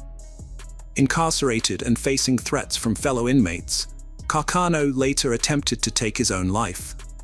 As a result, he was transferred to a therapeutic unit, where he was denied visitation rights and phone privileges. The murderer was extremely active during his imprisonment, concocting as many as 7 different accounts of the crime, which led to several lawyers abandoning his defense. In his 2013 testimony, he implicated someone close to him as the perpetrator. Carcano claimed an argument erupted between him and his brother over the mortgage on their house at Leon 13. Before that, he wrote a letter to his family expressing his desire to stop covering for Delgado. According to this latest testimony, a dispute arose over a fraudulent loan, and the conversation escalated to the point where Delgado allegedly threatened his brother with a weapon. When Marta intervened, she supposedly received a fatal blow from the butt of Delgado's gun, Delgado then made a call, but Miguel claims he doesn't know who it was to or what was discussed. However, he remembers fleeing the house, leaving Marta lifeless in the room. At this point, El Cuco arrived, and Miguel requested his help to dispose of the body using a wheelchair. They transported the body to the Mahala farm in Lanada and buried it there. Marta's parents believed Carcano's story and respected him, despite the suspicious events that had unfolded. They asked for the investigation to be reopened, with a focus on Miguel's brother. However, the prosecution and the judge did not take the statements seriously. Marta's father decided to visit Carcano in prison, asking him to cooperate. He told Carcano that he had bought the house at Leon 13 and promised that it would be his once he was released if he helped find Marta's body. The search for Marta's body was one of the most expensive in the country's history, covering both land and sea. The initial search took place in the Guadalave River. However, when agents tried to recreate the events, several inconsistencies appeared. It became clear that it was impossible for the three individuals, Carano, El Cuco, and Benitez, to transport the body together on a motorcycle, especially since they would have had to carry Marta's body. During the reenactment, the body fell to the ground as soon as the motorcycle started moving. After Carano made the claim that Marta's body had been dumped in a trash bin, a massive search operation was launched at the city's main landfill. Due to the significant time that had passed since Marta's disappearance, and the enormous amount of waste the landfill received daily, the search team estimated they would need to sift through around 40,000 tons of garbage to find any evidence. The search effort lasted 32 days, but was unsuccessful, mainly because Carano kept changing his story, providing up to 4 different locations where he claimed the body was buried, prompting new searches each time. Search paused due to lack of funds during Interior Minister Alfredo Perez's tenure. In 2013, Carano accused his brother of Marta's murder, providing a new location. Despite damaged credibility, a new search was launched. Carano guided police to the area, but failed to provide precise directions. Police excavated 6 farms, scanning 10,000 square meters, but found no evidence.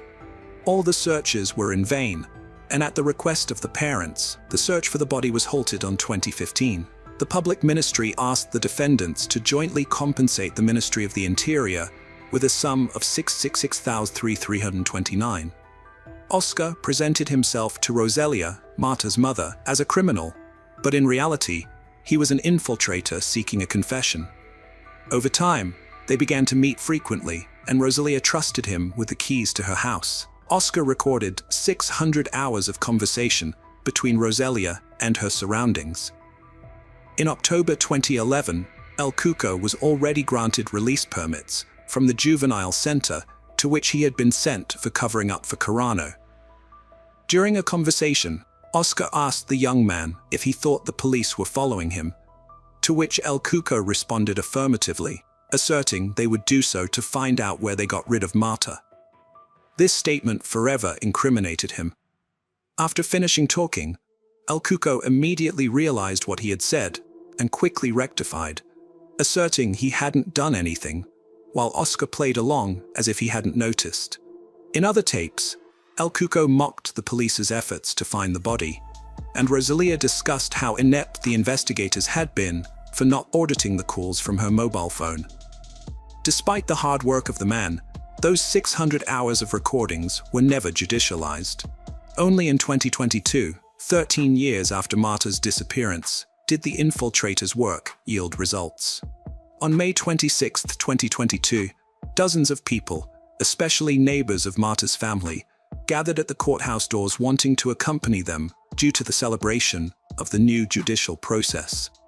Roselia and El Cuco arrived at the courthouse shielded by the police, with the young man being entirely covered, wearing a large hoodie, a balaclava, sunglasses, and even gloves, while Roselia was wearing sunglasses, a mask, and a headscarf.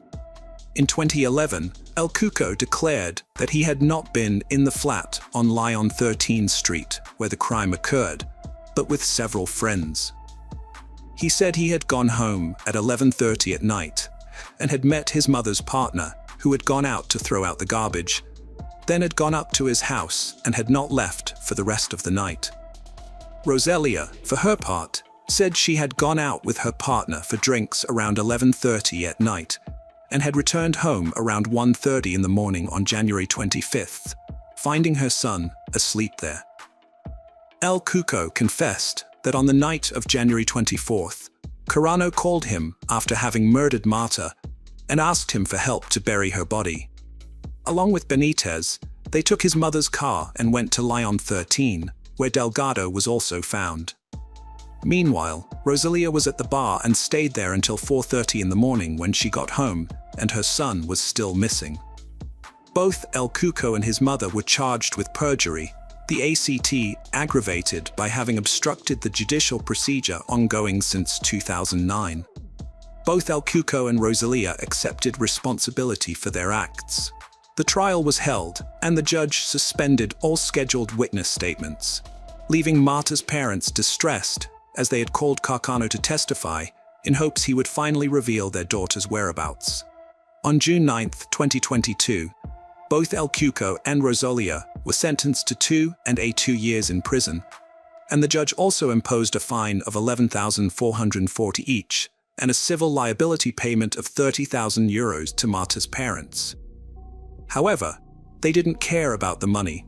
They still wanted just one thing: to find the body of their daughter. That same year, the investigative judge authorized the expert to access the mobile phones of Carano and Marta. However, he did not grant permission to do the same with the rest of the individuals involved in the case, as there currently is no evidence against them. Carcano consented to his phone being examined, insisting they would find evidence pointing to his brother as the actual murderer. Yet the main goal was to determine the location of the long-sought body. Although looking for new leads in the criminal case was prohibited, the expert never submitted his findings, and thus the case was closed indefinitely in November 2022. 13 years after Marta's murder, the civil court decided to close the separate investigation for the search of the body, deeming the legally stipulated investigation period as expired without any new significant discoveries. Marta's parents came to terms with the fact that Carcano would never reveal the location of their daughter's body and decided to sell the flat where the crime occurred. Marta's case will join countless other unresolved cases worldwide, with documents gathering dust on a desk.